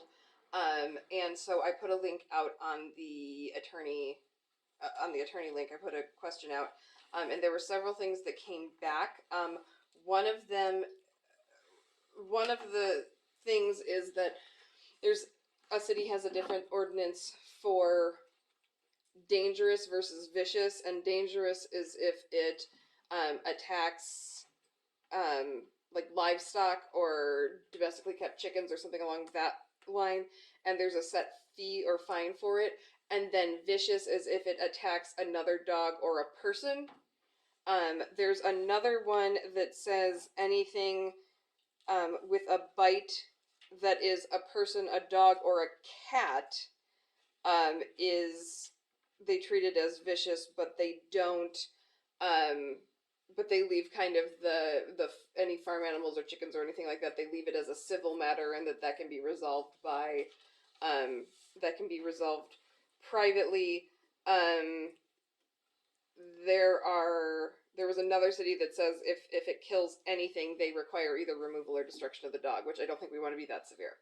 I mean, I guess that's up to the council whether you want to be that severe, but that just seems, if a dog gets into a chicken coop, we have to kill the dog. I mean, that just seems extreme. That seems extreme to me. That seems very extreme. If it's habit, if it's multiple times, I- then that's a different story. Right. I mean, Yeah. I'm sorry. I'm good. So I didn't know the direction that the council wanted Do to. you do the same thing with cats? Cats at large, all that stuff? Vicious cats? Are there vicious cats? I mean, is this a problem we're presently having? There's lots of cats at large. I don't know that the cats at large have owners. Some do, yeah. Are we gonna have cat registration? No. No. That would be a lot. So, okay, so Could never get anything else done. as far as the vicious dog ordinance goes, is there a direction council wants to go regarding? I mean, I'm not entirely, like I said before, I'm happy to do it, but I don't know that we need to have a full-blown hearing every time a dog kills a chicken. And it's generally, with the exception of one incident, I guess 3 incidences, but with the exception of this one animal, we've not really had repeat vicious animals. It's mainly been a dog gets out and gets into a chicken coop, and then a different dog gets out and gets into a different chicken coop. So I didn't know if the council wants to leave it as it is, make a determination that it's a fine of $50 plus $25 per chicken that it killed Every time it happens? or escalated. I mean, the first time it happens, it's 50. The second time it happens, it's 100. Sure. The third time it happens, the dog gets killed. I mean, I don't know what you want to do about that, but I'm just not sure that I'm just not sure we need to be in court for an hour and a half For a chicken. for a chicken. Yeah. I mean, if you got chickens and you rely on those chickens, no different than anything else. I mean, and that's what I'm saying is if we basically set a restitution amount, that is, okay, if your dog gets in, it's 20, I mean, I don't have chickens, so I don't know what the cost of like a replacement chicken and the feed and everything to get it to where it was. So I don't know if it's 25 per chicken, I don't know if it's 40 per chicken, I don't know if it's 10 per, I mean, I don't know, but whatever it would be set at. And so there would still be that restitution paid to the chicken owner and a fine paid for your dog being out and killing chickens, but it wouldn't go through court every time. And I mean, if we want to leave it the same and have it go through court every time, that's fine. But How many times have we had to go through court? sorry, How many times have we been having to go through court on that 8 times last year. last year? I think we double it every time. I mean, that's where it hurts. Money. Yeah. Yeah. So But the problem is it hurts the city because we're paying her to Well, yeah. defend a $25 Right. chicken. And I don't know what it costs to buy a chicken. right. Have you gone through court though? I don't know what it costs to buy a chicken either. And that's like what one of the cities said was that if, you know, they will have a fine for the dog being out, and then anything as far as like a chicken would go, they'd take care of that in small claims court. Like that's between the owner and the dog owner, like the chicken owner and the dog owner. And so, I mean, we could go that route too. And I'm not trying to get out of doing anything. I mean, I'm happy to do it, but the city is paying significantly more than $25 for me to prosecute. Is there not a leash law now? There is a leash law now, and if it's off leash, it's $25 for the first time, $50 for the second time, $100 for every time after that within a 12-month period. Would this But not be under the same policy? We're not talking about leash laws, we're talking about vicious animals, which is defined as an animal that causes harm to a person or other animal. It should be under basically the same amount of penalty. I mean, right now it's a Class B misdemeanor with up to 6 months in jail or up to $1,000 fine. And the thing is that right now there's no differentiation between, like I said, killing a chicken or a rabbit or a cat and attacking a child. And I mean, that seems incorrect. That it could be up to $1,000 fine or 6 months in jail for a chicken. I mean, and obviously I'm not going to ask for that because that would be outlandish. But Are you getting in your, in the 8 deals, is there not court costs to cover your costs? the court costs are separate from my costs. So the court costs are set, and I am hourly. So if it takes an hour and a half, the city pays. We're not recouping. Right. We're not No recouping. pun intended. What's And the that? court costs go to the court costs also go for the Judicial fees and, training fees. judicial fees, training fees, Through and the state. also covering Leanne's time and Jen's time to deal with these things that come in. And so, I mean, it's really not. And I'm just trying to think of. Right. I'm just trying to think of the city and saving the city money in the long run. I think that if we could standardize a process for if it's a chicken or a bunny or if it's a chicken or a bunny or even a cat. I don't know if you want to put cats with dogs. They fight. Right, no, but I mean, when you're quantifying like what the levels of dangerous animal or vicious animal are, I mean, I think the things that would be prey to a dog are one category.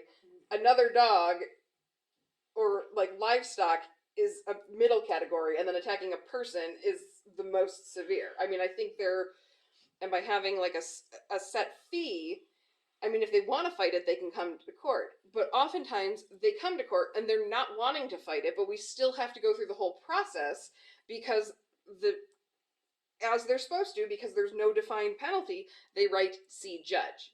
And did you get anything back other than there was a difference between them of any costs or penalties that they had already incurred or that they had on record of using?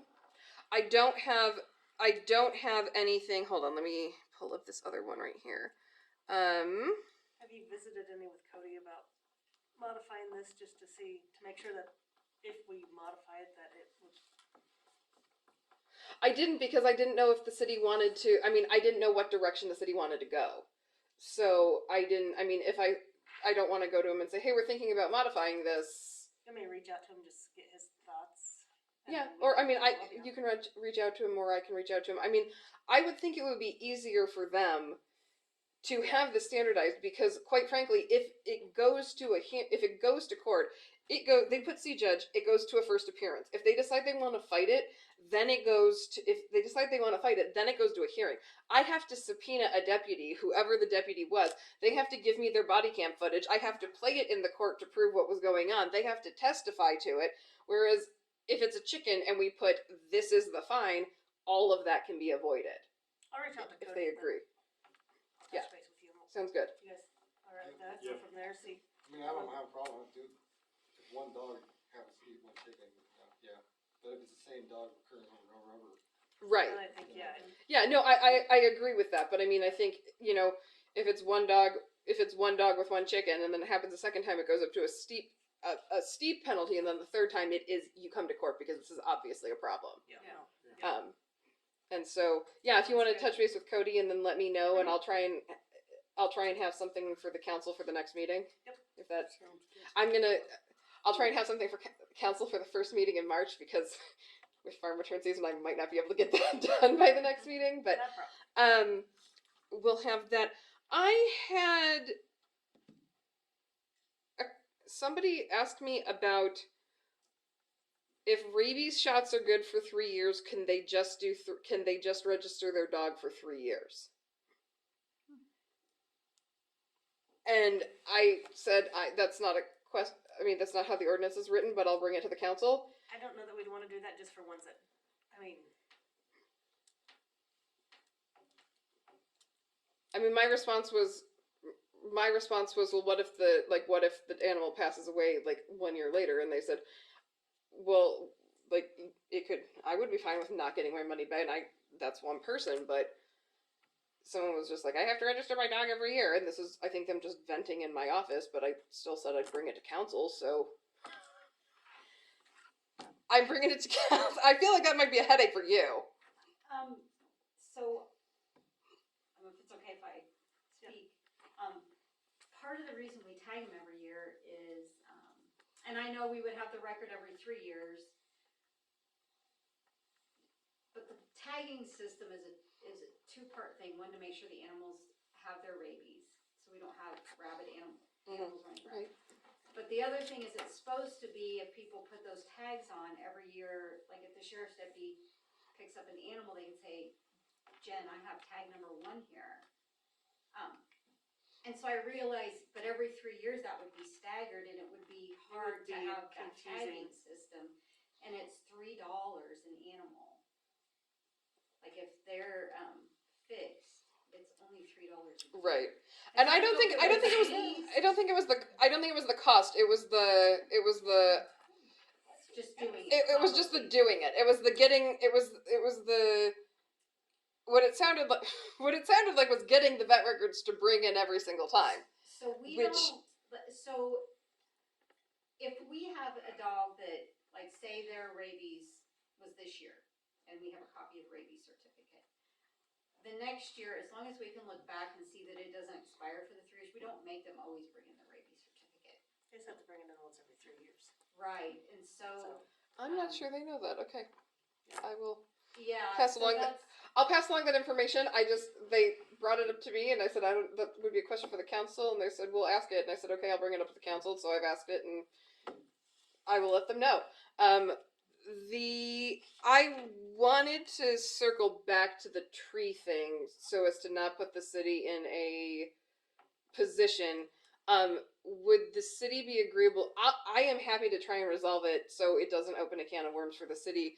Would the city be agreeable to, could somebody contact them if you have a phone number or an email address and ask if the city can provide it to me? I would like to get into contact with them about a mutual property matter. And then I would go, I just need a way to contact them because I don't have that. And I don't know if the letter I sent previously a while ago we sent it via mail because that's the address I had. And so I don't know if it got delivered. And so, I mean, I mean, I was gonna suggest earlier, but it does kind of go back to the, do we wanna get involved? I mean, it'd be really simple for me to call the people and tell them this is going on, but then it's gonna be a city representative calling, so I don't think it's gonna be much different. I mean, But here's the thing, so even if I call them and I say, hey, can I give your number, to Lauren Rails about a tree? Knowing these people are gonna be like, well, what's going on? I mean, and it can be as simple as your neighbor wanted to talk to you about something with the property.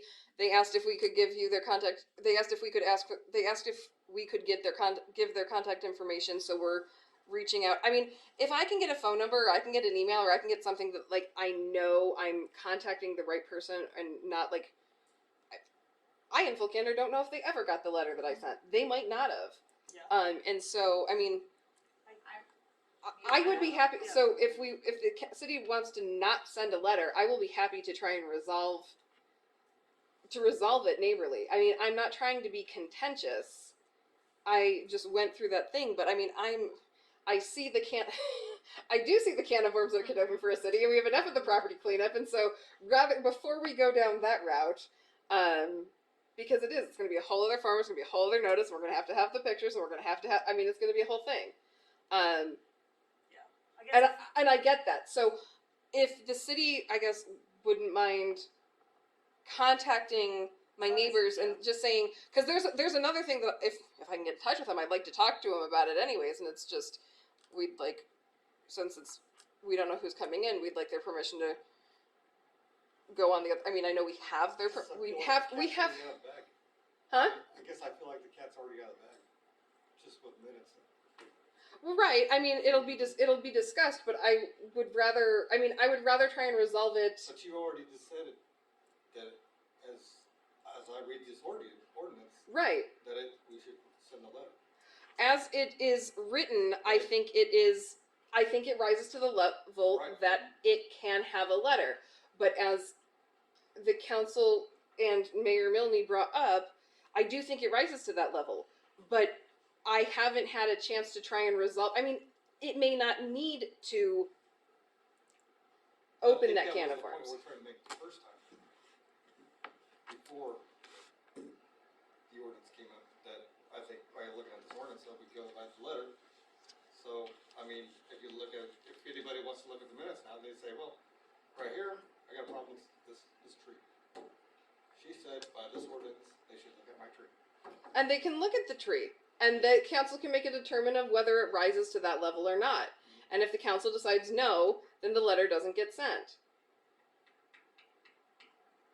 I get that. I know what you're saying. I mean, I get that. And I mean, if the council wants to send the letter, that's fine. I just had the thought after we discussed it. I mean, if the council wants to send the letter, that's fine. But if it can be resolved, if I have a way to contact them, I mean, might as well try it. Right. I mean, if and the other thing may be, if somebody comes in saying, "Hey, did you try and contact them?" Yeah. I did not have my previous attempt to contact them went unanswered, and like I said, it very well may have not gone to the correct address, or had some other issue. I mean, if everybody's okay with that, let her see if she can, or The see if contact you info. can. I mean, and I do think if it comes to that level and it rises to that level, the city can say, "Hey, have you tried?" And they say they won't do anything about it. I've already talked to them. Or if they say, "No, it's not my job," then the city said, "Okay, if it rises to this level, then yes, we do that," because it is part of the ordinance. But in order to, I guess, alleviate that from the city, at least for this particular instance, I'm not trying to get the city involved other than I just want to be able to, Yeah. I just want to have contact. And so, I mean, me as not attorney me as citizen me, if I can have the contact information, I would be happy to address it. Yep. And if you just want to say your neighbor would like to talk to you about a mutual property matter, then I would be happy to contact them, because there was something else we wanted to talk to them about. I mean, it's not really a big deal, but we would, if we have it, we'd love to talk to them about it. And so, I could actually just give them, if I could actually give them your number That would be fine. If you want to give them yourself. my cell phone number and have them and just say, hey, your neighbor wants to talk to you, would like to talk to you about a couple property matters between your properties, I would be happy to. Could you give her a call, or could you have your other guy give? I mean, I would be happy to do that too. That's fine with me. The concern with that is that if they don't call me, I guess we'll just try it and go Yeah. from there, so. sounds good. So we'll. I think you're right. That is the precedent. But if people are willing to resolve it, Well, I think that was my whole discussion in the first place, was probably resolve it before you come here. right? But I had previously attempted to contact the owners and not gotten a response. Okay. With And the- that with- was, and that's the whole point, is like, that wasn't your question at first, it was, we need to send this letter, not, I need to get in contact with this person. Right. I mean, I think for I'm all not for. arguing, I'm just saying. No, I mean, I think for all property matters, if someone brings it to this council's attention, it's up to the council whether it rises to that level, and also they can say, the council I can get that, say, but I have was you just talked to going them? by your recommendation. Right. I think that if the council makes a determination, then the council can and should send a letter pursuant to the ordinance. However, if the neighbor, I guess in this case, if the neighbor is willing to try and resolve it without city matters, and the only reason that I did that was because I had an attempt to contact them initially, and they signed off on the permit for us to build our fence, and then we had sent them a letter asking them something that we wanted to do. Hey, we never heard back from it, so we just didn't do anything with it. And so I didn't know, I mean, that was an attempted contact that was never responded to. So, I mean, if we have a way to contact them, Yeah, let's go that route. and I'm happy to, I do think it does rise to the level of the city can send a letter, We can. but I, as a property owner, am happy to try and resolve it so it doesn't escalate, and also so they don't get frustrated that the city attorney is, I mean, I'm happy to try and resolve it as a neighbor. If they will either give me their information or say that they'll give me a call. Do you have anything else? Anyway, I don't have anything else for the attorney report. I have a motion to accept and file the attorney report. So, Moved by Hill, second by Dara, all in favor. Alright, clerk report. So out there is the theater board meeting minutes from January. Was it from January? I don't even know when they were. Out there is also the options monthly memo, for you guys is to review, see what they've been going on with their programs. The only thing of any interest that I have is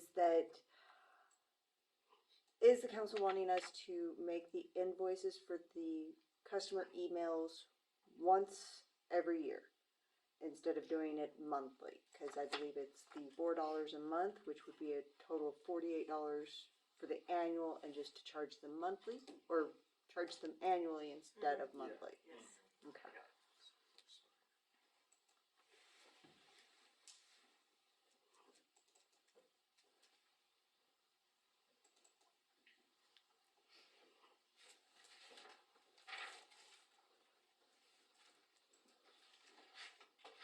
That's it for me. Do I have a motion to accept and file the clerk report? So moved. Moved by Justin, second by Dara, all in favor? Alrighty, council comments, Bud. You have anything, Bud? Oh, I'm Council sorry. comments? Huh? Council comments, do you have anything? Yeah, what was brought up during CCDC meeting, wanted to know if we could talk, don't talk to Leanne, but, or think her, whoever's running the city website, and seeing, CCDC has put in a new website, and putting a lot of the businesses in there and everything, and would like to know if we could embed ours into yours and yours into ours, so that they could, go back and forth and be a little bit less redundant, maybe. So their new platform that they're using, I've already done my part on theirs. Mhm. They have not sent me any email regarding this, so I would have to find out if I can on, or create a page for CCDC.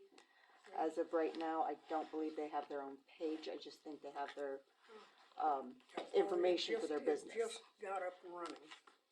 We could put a link if nothing else to it, right? Yeah, if nothing else, we could put it with their business, cause we have the website, the web page with all, with the businesses in town that have requested to be put on our website.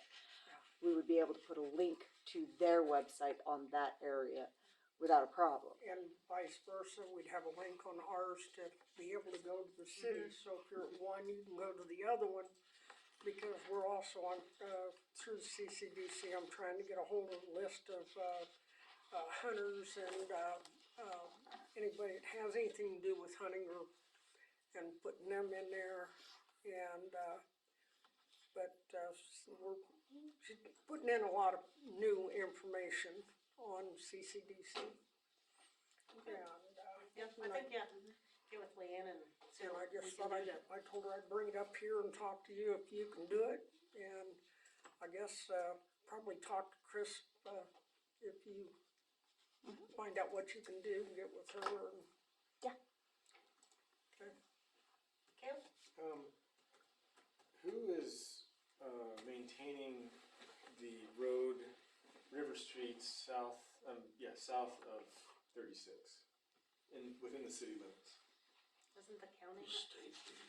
the state's been The doing it? state, Well, maybe it was county, I'm sorry, maybe it was. I County? thought the county took care of that. do we have an agreement with that, or, I mean, I know they usually blade it, but I know, remember a while back, Leanne, that road stabilizer we talked about? I was wondering if we could look into getting some of that, at least testing it there, cause probably be a good spot to test it. Especially after the mud and ruts, and all that, within the city limits anyway. I don't know if it's something we wanna look into. And I thought that, last year at one of the council meetings, that it was already approved, like you guys did a motion to get one container of it to test it. I guess I don't. Thought you guys did that, but I can go back and check the Yeah, meeting minutes maybe on check, that. cause I thought we just agreed to look into it, but I don't know if that's something. What is this? It's a compound you spray on the asphalt, on the soil or the dirt road, and it basically makes it like concrete, and it's extremely resistant to water and ice, and keeps the dirt. I mean, it doesn't create any dust or anything. But the military used it on like their dirt runways or landing pads. And it's used all over the world basically to solidify dirt. So anyway, it's just called road stabilizer, and I don't remember what a tote was. I think it was maybe 300 gallons for $1,600 or something. We talked about doing it in the alleys. Yeah, maybe Yeah. try it in alleys here and there, like where Cindy's got her problem maybe, or any alley that's slop. This alley, Yeah. just anywhere. I think it's a good idea to at least try it and see if it can improve our dirt roads They're here saying and the there. parking lot. Parking lot? Did you see all Oh, the yeah, ruts? yeah, the ruts out there. I mean, it could be anywhere. I mean, who knows? Yeah, I So guess, lots Leanne, of if you wanna look applications. into that and see if. Yeah. Okay, anything else? How do they apply it? Just spray it on with like commercials type sprayers, like they would spray. Well, what do we have? Like, we probably don't have anything, but I imagine the county does. Do they use any large sprayers for anything? Like trucks with tanks on them? Or do they mostly use ATVs? The county, Yeah, they have a truck, but I don't know if they'd be willing to put that in. yeah. I know it's a non-toxic thing. But I don't know, I guess we need to look into it more, but yeah, it's just sprayed on.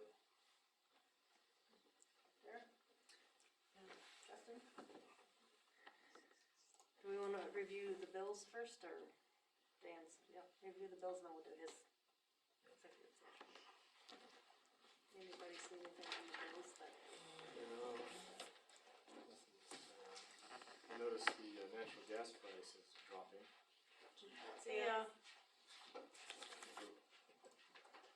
What was it? We locked in for what, 2 years on that deal? Was it 2 years? 2 years, yes. Yeah. Anything else on the bills? Anybody? It's okay. If not, is there a motion to So, move by Kale? Second by Dara, all in favor? Okay, need a motion to go into executive session for 3 minutes for non-elected personnel for publication. 9:50? Yeah, moved by Justin, second by Kale, all in favor? Alright. Alright, we're out of executive session, no decisions made. Motion to adjourn by Kale. Dan can't adjourn. I can't guarantee. Second by There. Dara, all in favor? Motion adjourned.